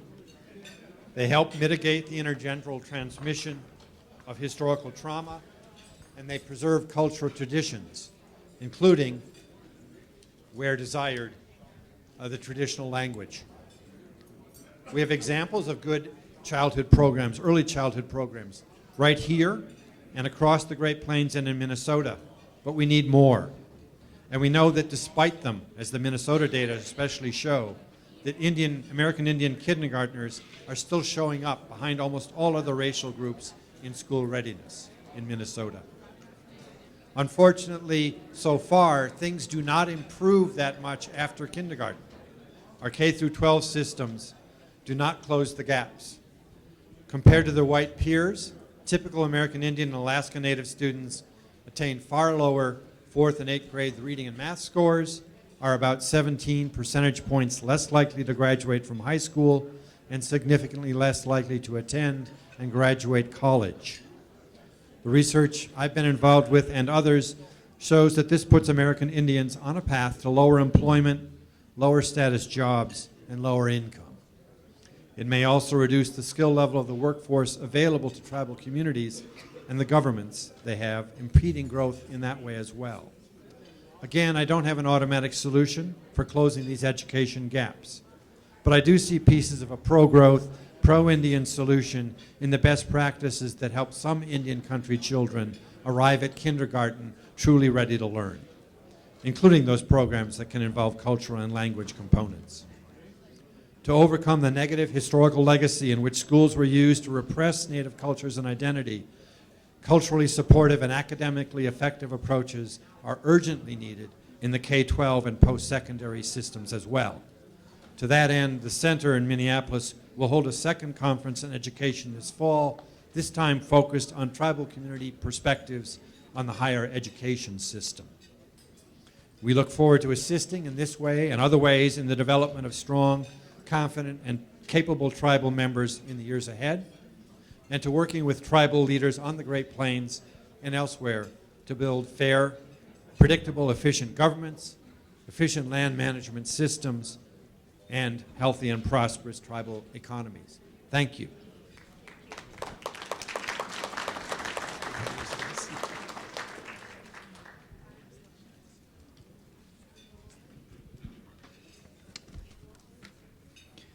Thank you, Dick. I thought that was a very good talk. I agree with Dick's general approach to development in Indian country. I think it's thoughtful and respectful, and I'm happy to see that he's there at the Federal Reserve Bank overseeing some of the programs in Indian country. I want to raise some additional issues, maybe from a different perspective today, as we move forward with the concept of development. And I use the word development as opposed to economic development because development means all things a government or society does to ensure its citizens have stability in all areas of their lives. And that's a lot bigger than just economic development. Because Indian reservations have a long history of institutional and political control by the United States government, that has also meant that Indian tribes and tribal members have also suffered many of the consequences of not having control. There cannot be a nearly complete deprivation of real control over the institutions of government and society, followed by an expectation of overnight success with governmental and economic institutions, which are oftentimes alien to traditional Indian society. That's why when the Indian Self-Determination Act was passed in 1974, the central principle of that act was to allow Indian tribes to contract the operations of federal agencies which had been providing services to Indian people to ensure that the government's hand would always be there as long as the tribes needed it there. That is still the law, but the practice we have seen is an abrogation of that obligation in the past 35 years or so. Even under the Clinton and Obama administrations, I'm as critical of them as I am of Republican administrations. There is a long history of instability for tribal peoples caused by a combination of the federal government providing insufficient resources, inadequate support for or provision of education and health care, inadequate housing, and other features which typically create stable personal environments. The best times for Indian tribes in America was on the heels of the federal war on poverty back in the early 1960s, when there was a large influx of federal spending on Indian reservations. Unemployment fell. We saw a surge in new housing. New hospitals and community centers were built. There were jobs programs for youth to teach them how to work. And the work they did was also an investment in the community. They cut wood for the elderly, cleaned up along the roadsides, and so on. At the beginning of the Reagan administration, and I was living on the Pine Ridge Reservation at the time, unemployment had fallen in Pine Ridge to about 35%. That was at the beginning of the Reagan administration. When the government at that time began to give tax breaks to the wealthy and cut the federal budgets or refused to grow the federal budget as costs increased, we began to see unemployment grow in Pine Ridge and other reservations around the country. By the time Reagan left office, unemployment was at 85% on the Pine Ridge Reservation. So it went from 35% to 85%. That's a real structural inequality. And we began to see a cascade of subsequent problems: a decline in work experience and work history, deterioration of infrastructure, and an increase in many of the problems which accompany deepening poverty and governmental abandonment, including crime and drug use. I think people have a kind of internal barometer which tells them when they have been abandoned by government. And they in turn abandon their sense of responsibility to that government or any sense of the responsibilities of citizenship. So despite the past 35 years and the effort to blot out the connection between the condition of Indian reservations and a lack of commitment to Indian people by the federal government and by American society. The continuous connection is there in the data and in the sociological and economic evidence. I think we cannot talk about economic development on reservations in a vacuum. We also have to talk about capital stimulus to Indian reservations concurrent with, and in some cases, as a predecessor to private development. We cannot expect private enterprise to lift the reservations up from decades of federal neglect and resulting socioeconomic instability. That is the obligation of the federal government, both as a matter of our own laws, because of the trust responsibility and treaty obligations, as well as the obligations of international law, which are always there if the United States doesn't create its own laws to protect people that it occupies. So international law is there as a backdrop. And here I want to talk a little bit, I think it's really applicable to especially large land-based reservations or reservations with large Indian populations. And that was the work of the sociologist, Dr. William Julius Wilson, he's a black sociologist who used to be at the University of Chicago back in the 60s. He's now at Harvard. And Dr. Wilson, if you remember back years ago, it was the in thing to sort of say that the condition of black people in the inner cities was somehow the fault of the black family. That it was the breakup of the black family which caused the conditions of black people in inner city communities. So Dr. Wilson said, well, let's find out if that's true. Let's look at the data. Let's send researchers out. And he got together a number of people, and they fanned out in Chicago. They interviewed employers outside of the inner cities. They looked at how the thriving factories, which had been in the inner cities in the late 50s and early 60s, why they had withdrawn and where they went to.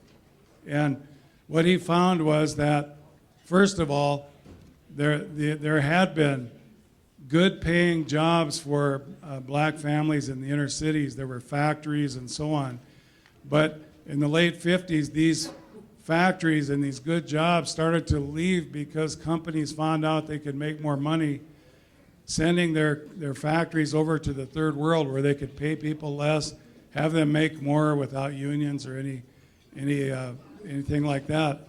And as a result of that, it left large numbers of traditional families who now no longer had a means of support. What he also found was that many families tried to go outside of the inner cities to work and bring money back home to their families. But instead, they found this cordon of discrimination in employment and housing and so on. And so what they did was they had to stay within the inner cities, and he said without the rod of capital stimulus that the factories provided, and without people not being able, because of racial discrimination, to leave the inner cities were left to implode upon themselves. And so people will and that's when crime started to rise, because in a situation like that, people will survive any way they can, even if it's through the illicit economy of drugs or bootlegging or whatever. And so he said it turned out that the breakup of the black family was actually caused by the abandonment of the inner cities, okay? And, I think that research still needs to be done on Indian reservations, but my experience is that Dr. Wilson's research back in the 60s and 70s transfers very well over to the situation of Indian reservations. If you think about it, it's hard for tribes to solicit economic development or investment on the reservation. The few that I know of, for example, in Pine Ridge, have largely been failures because they were brought in from the outside and they met with defeat. The institutions that have thrived the longest on the Pine Ridge Reservation were institutions that were either well funded by the government or that the people had built themselves and run themselves on the reservation. And, we often have this sort of an idea that, well, if everybody just did micro development and if we engaged in, small projects and so on, that somehow we can dig out. But I had the pleasure of meeting with Dr. Wilson and having dinner with him, and we talked about that. And he said that, really, the idea that you can pull yourselves up by your own bootstraps is a fallacy. He said that if there is not enough capital stimulus in a particular area, when you try to pull yourselves up by your own bootstraps, all you're doing really is socializing poverty and spreading it around and sharing it. You have to have capital investment or capital stimulus come in from the outside. And I think that's very poignant and well said for Indian reservations. So I think that we have to, or what we see on the reservations is that either concurrently with or before there can be any private development, the federal government has to stick that rod of capital stimulus back in, reconstruct the reservation from decades of neglect with new housing, road projects, job training programs, good health care, hospitals and clinics, and a large infusion of money into schools. In reality, the budget for tribal schools has not grown in about 10 years, while costs of education and gas to bus children and so on have risen. Indian Health Service has in large part been trying to kill itself off. And that came out of a Reagan-era program that I can talk about just briefly. And I know because I sued them and was able to get discovery and go up and look through their files in Aberdeen.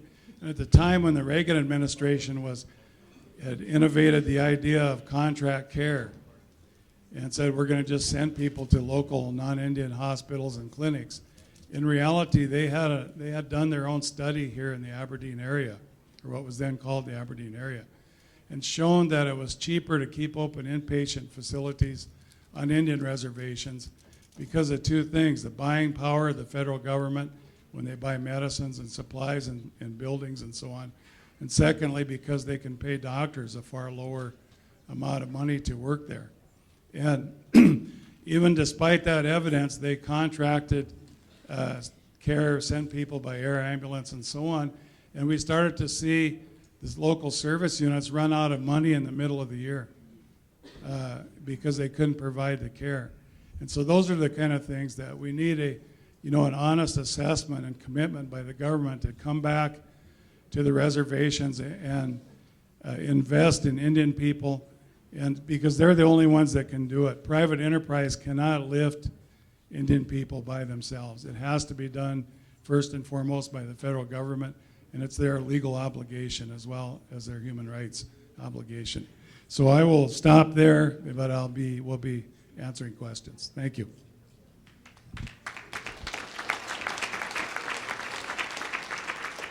Okay, we heard some perspectives from these two individuals, and I wanted to just, both of them talked about whose responsibility it is to be able to affect this change. We heard a little bit about, it's the federal government's responsibility, and then we heard some other stories from Dick about how other tribes are moving this forward. Can you guys, each of you, just expound a little bit about your thoughts about the responsibilities, and where do you get this assistance to be able to help move you forward?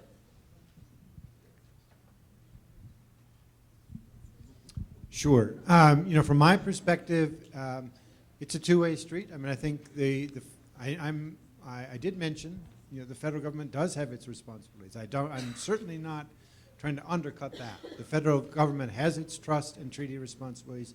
They should meet them. Tribes should, press them to meet them. We all should. Tribes should work with them to meet them.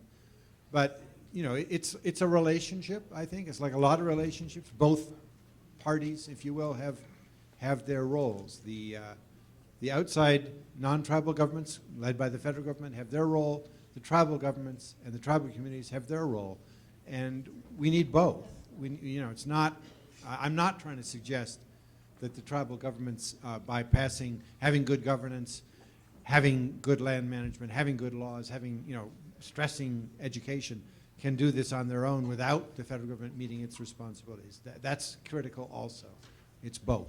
What I was getting at is that the Federal Reserve has quite a number of resources available, have done quite a bit, so can you talk Okay, a well, little more about that? the Federal Reserve in our role at the center, we are the Federal Reserve Bank, so it sounds like we're going to be doing the investment. That is one thing we don't have the authority to do. We are a Federal Reserve Bank in the sense that we were set up in 1913 by Congress to facilitate financial stability in the broader economy and implement monetary policy. So our banking role is really limited to being a banker's bank. We do a limited amount of lending to the banking system to provide a financial stability for the country. But we do not do development financing for anyone, and we don't do development finance for Indian country or anyone. So our role in this is much more in softer tools of research, outreach, helping meetings like this. We try to facilitate dialogue and the exchange of ideas and to do some research. I've been involved in some of that, but the Fed is not a development funder itself.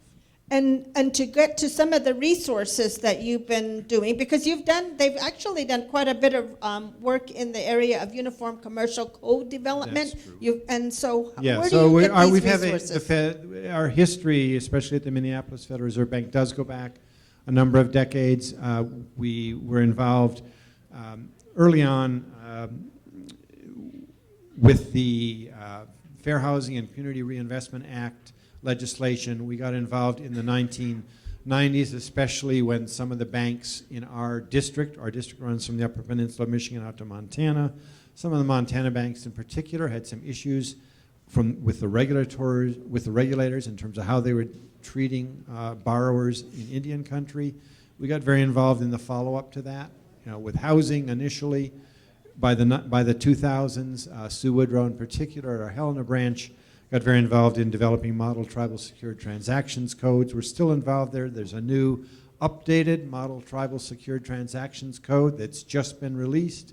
We're still involved getting that information about that out, doing training on that, helping tribes keep their codes up to date, helping train tribal judges, things like that. Through our Indian business alliances, we tried to provide a voice for the Indian entrepreneur and the private sector, that they can speak up for that perspective and what they need from their tribal government, from the federal government, to have a vibrant private sector. So those are all parts of the traditions that led into the development of the Center for Indian Country Development in 2015. And so today, one could go to the Center for Indian Development to be able to access these resources. Yeah, we are, our biggest initiatives today, and this may come up a little bit more tomorrow, I hope, but our biggest initiatives today are in the area of home ownership and education. We are still through also business and entrepreneurship, supporting the Indian Business Alliances and the Secure Transactions Codes. Our new, we just hired a new assistant vice president to run our Helena branch, which Sue Woodrow had done. I'm happy to say that our best candidate was a Native American, Major Robinson, a Northern Cheyenne. So he carried the day. He was the best candidate in our field. So we're very proud now to have a tribal member running our Helena branch, and he'll be working with the center about half-time and helping us with our business and entrepreneurship leadership, including on the alliances and the Secure Transactions Code. Okay, I'm going to give some time to Charlie to answer this question as well. But we really want you, if anyone has a question that they would like to ask based on their presentations, please come to the mics. We have one mic there. This is meant to be interactive, so hopefully you'll get some ideas from these two gentlemen. Who has a question? Yeah.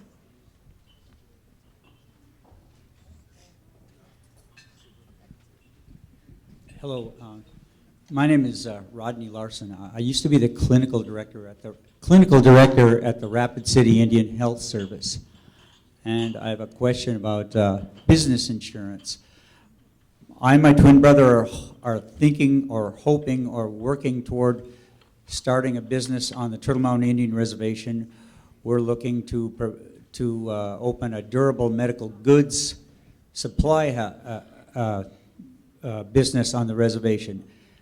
Our people have to drive from Belcourt to Minot, 110 miles east, to go and get durable medical goods. Oxygen is shipped from Minot down to the Turtle Mountains. I have two questions. What are the current tribal laws, or let's say if I'm successful in Belcourt and I wanted to open a durable medical goods company in Pine Ridge, are there any tribal laws that would prohibit a Chippewa from opening a durable medical goods company in Pine Ridge?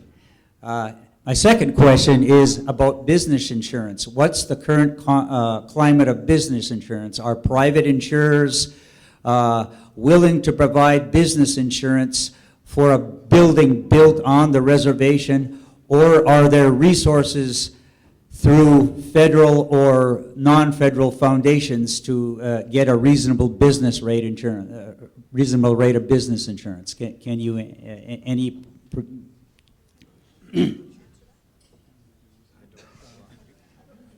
Well, I'll talk about just the tribal court perspective. I think that tribal courts are underutilized by non-members. You know, I represent a number of tribal schools and tribal organizations in West River, and we get child support requests all the time from the state of South Dakota, and so I write a letter back and say, why don't you go down to the tribal court and just get it approved by the tribal judge, and then we can honor your child support request, your garnishment. They refuse to do it. You know, a lot of the belief that tribal courts are somehow a black hole is perpetuated by people who really don't go down there and have the experience. But in fact, most of the tribal courts have law-trained judges, Supreme Courts, and good tribal codes, and are functioning very well. And so, you know, I would recommend that people need to get over their fear and just go down and try it out, because I think they'll have a pretty good experience in the tribal courts. With regard to your second question, I have no idea. I think the most fundamental thing I have to say is that, you know, these are the kinds of details that I don't know about Turtle Mountain and Pine Ridge. But I would say I would encourage you to, see if you can work with the North Dakota Indian Business Alliance or the South Dakota Indian Business Alliance to raise some of these questions. Part of the reason we want the Indian Business Alliances there is so that people like you can bring forward questions like this and get help in resolving them. I would also stress that the general question, I'll generalize your question about whether you can start a business in Turtle Mountain and then, branch it out to Pine Ridge. I think this process of being able to start a business on a reservation, that is an important process. It is important that the process of starting a business, registering a business, whatever the regulations are that govern that they are open and fair and not politicized. I don't know the situations, I don't know the laws on the two reservations, but that is an important issue. I hope the alliances can help you with that. With regard to the insurance, I would hope that, one thing about insurance to remember is that unlike getting financing for the business, insurance is kind of the other way around. You're lending to the insurance company. You're the lender there. You're paying them in the event that they might have to pay you back if something happens. So you being the lender, that does probably open things up a bit as opposed to being the borrower. They will probably want some clarity on where dispute resolution will occur. Tribal court should be an option, but you can work it out hopefully with the insurance company on that end. I hope that the insurance is not a barrier, but I don't know the details. I hope the Indian Business Alliances can help you work through those. Thank you.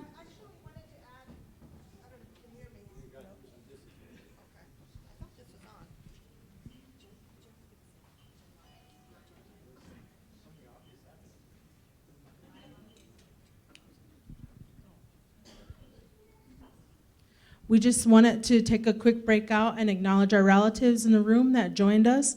We really want to say thank you for protecting our water, for taking time out to join us today. So if we can acknowledge our relatives in the back that joined us. Thank you for the work that you do. Thank you for your voices. Thank you for joining us today, and we thank you for standing with us and for standing in the room down the hall. We really want to acknowledge you all and say thank you for the work that you do. Mini Wichoni's right. Thank you very much.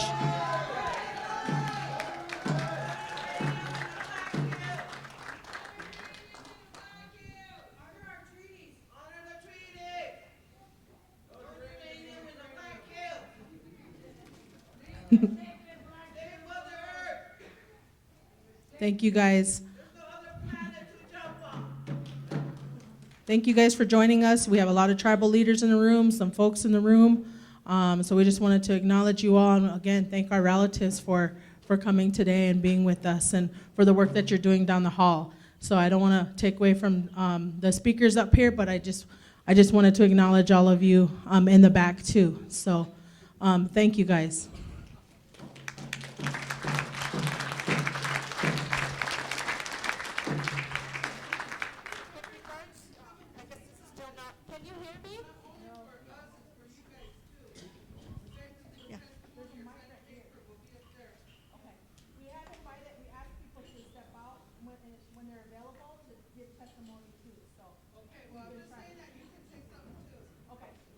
Yes.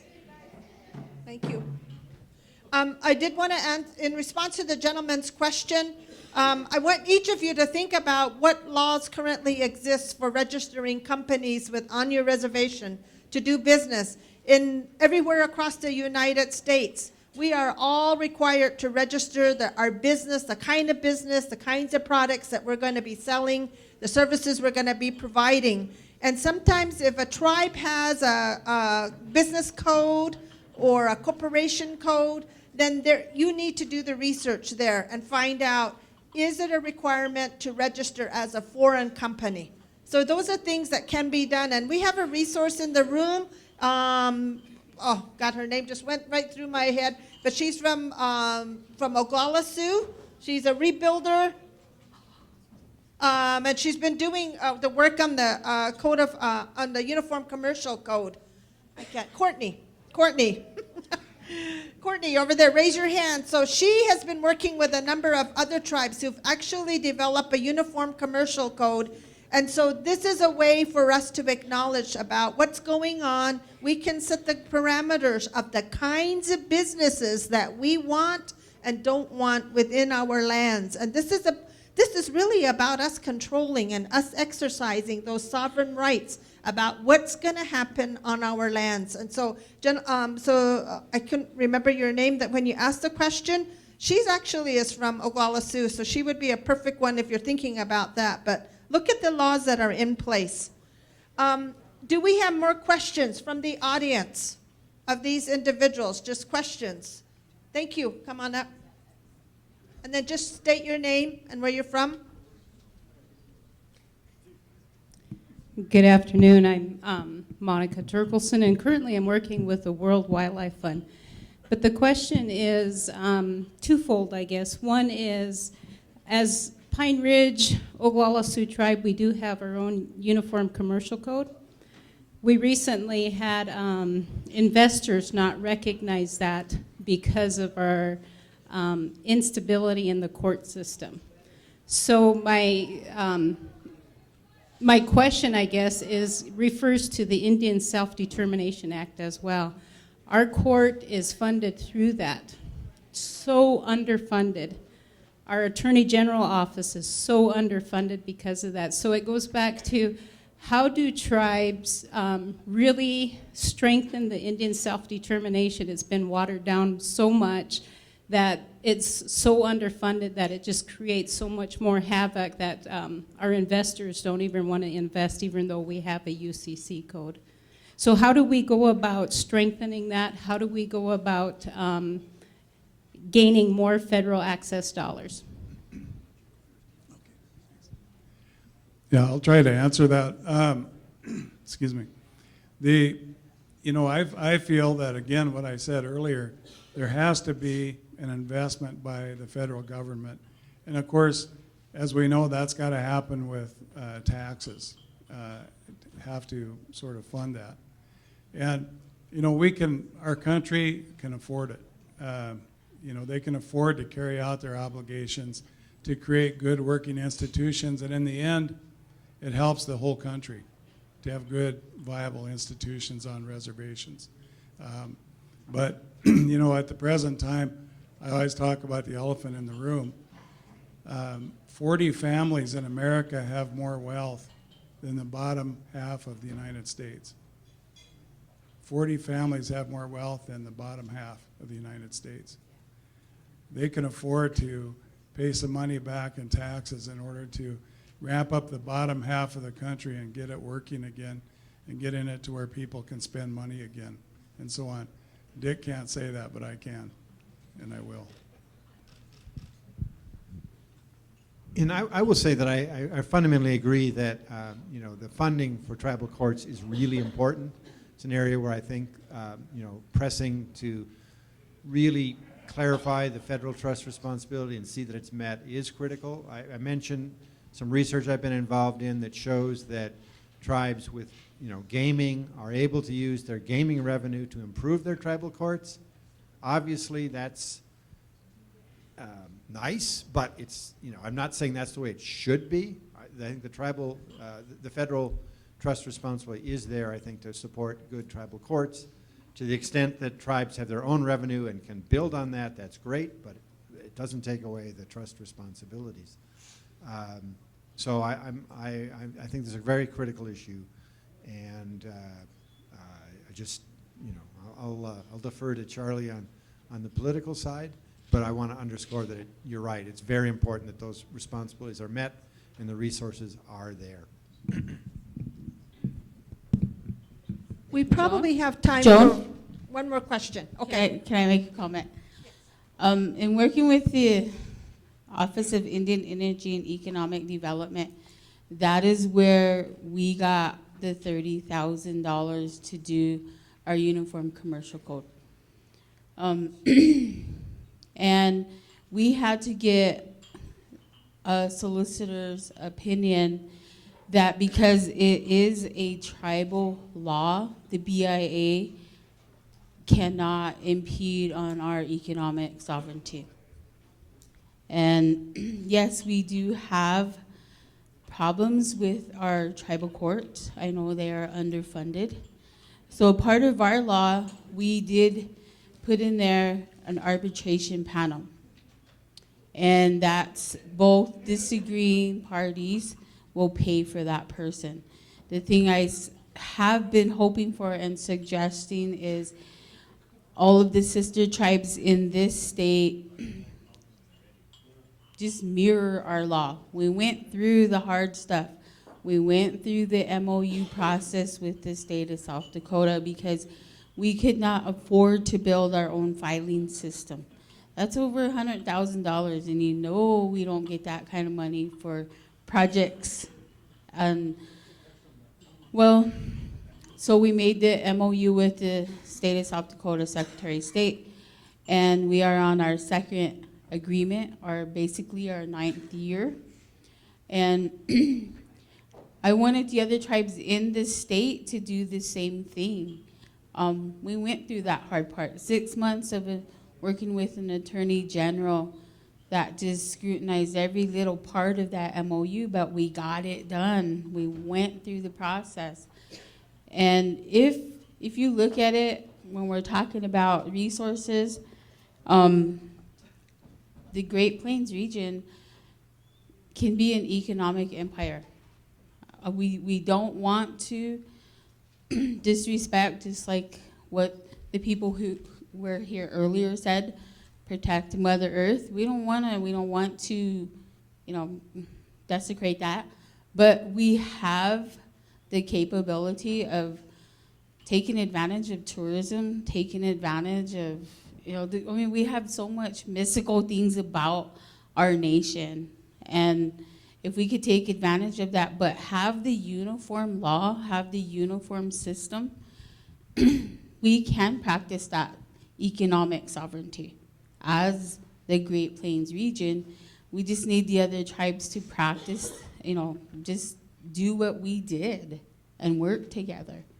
But the other part, Monica, I'm working on is trying to get more money for tribal courts, trying to get more money for Attorney General, Supreme Court. My big project right now is getting more police officers on our reservation. That's my project. I just got done working with road maintenance. I'm really, really happy. It was a budget that was stagnant for 20 years. And now we got them a $3.6 million increase. I'm happy about that. We did that from this region for Indian country. So now my next project is tribal courts and police officers. But as for that, I know it's really hard. For me, it was a learning experience putting that law together. We were the second tribe to get that law. Well, we were one of 15 tribes to get the money, but we were the second tribe to get it done. And I've always competed against the Crow because they were our competition. But I can happily say we passed them up now. So when they have the new laws, we just have to amend ours. We just have to update ours. So whoever can get that done faster, tribal council. But anyways, I just wanted to explain that to you, right? I would like to jump on that a little bit and echo a little bit. I mean, I think that the funding and the trust response is very important, but it's also important for the tribal leaders to validate that the business side of the tribal court, the commercial side of the tribal court is very important. I think that it's very natural as I think about the situation that family law issues are going to take a lot of energy in tribal court. It's inherent. It's very local, it's very personal, it's going to take a lot of energy. But that don't forget the business side, the commercial side. It's also important. Make sure some resources are there somehow. And and it's important, I think, Courtney's suggesting that you can share across reservations. They went through some effort. You don't have to duplicate it. Talk to them.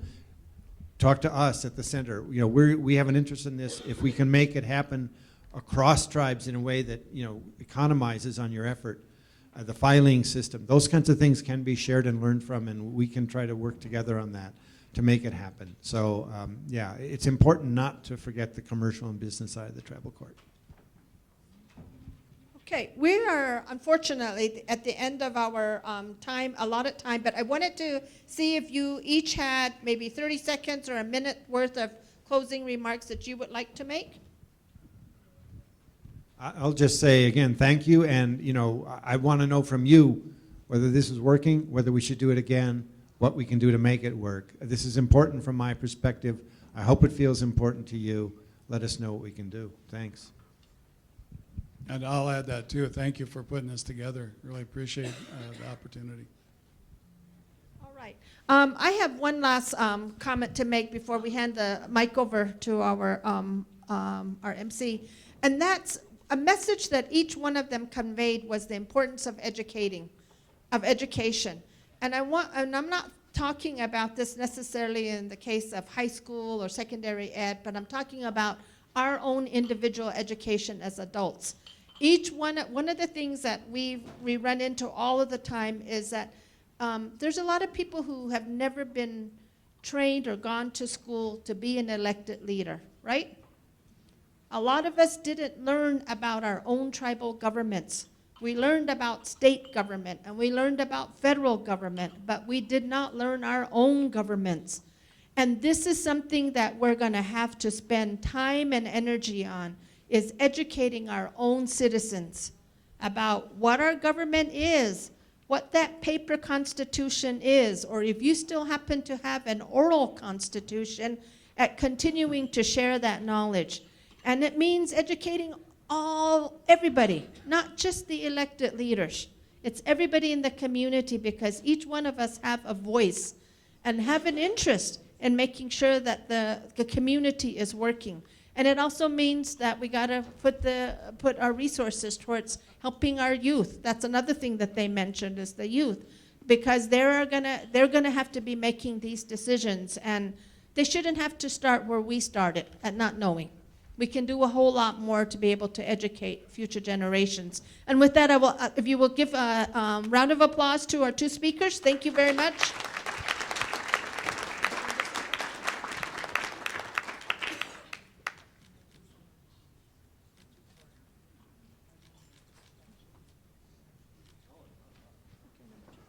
Okay. All right, thank you, Joan.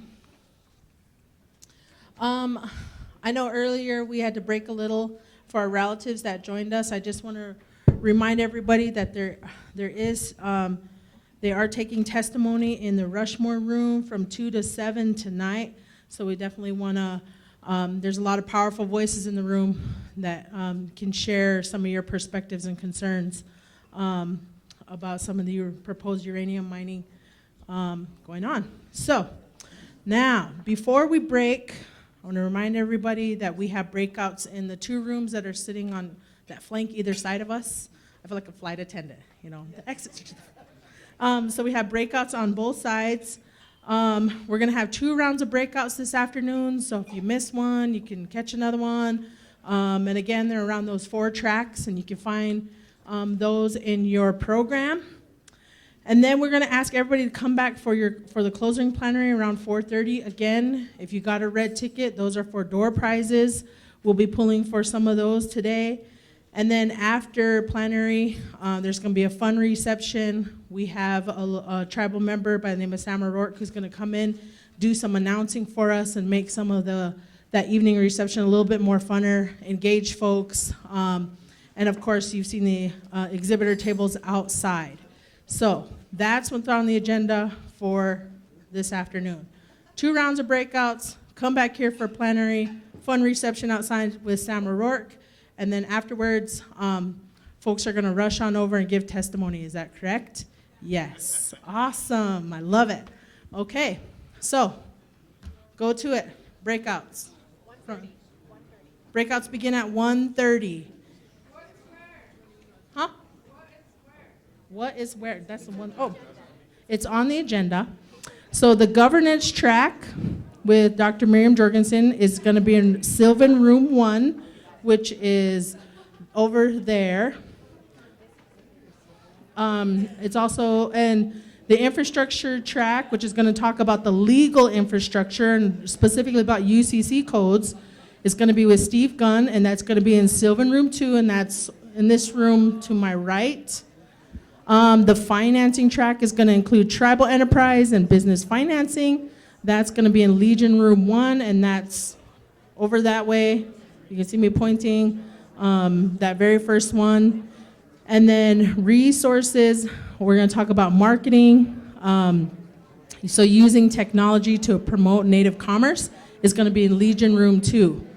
So that's where those will be for the first round of breakouts.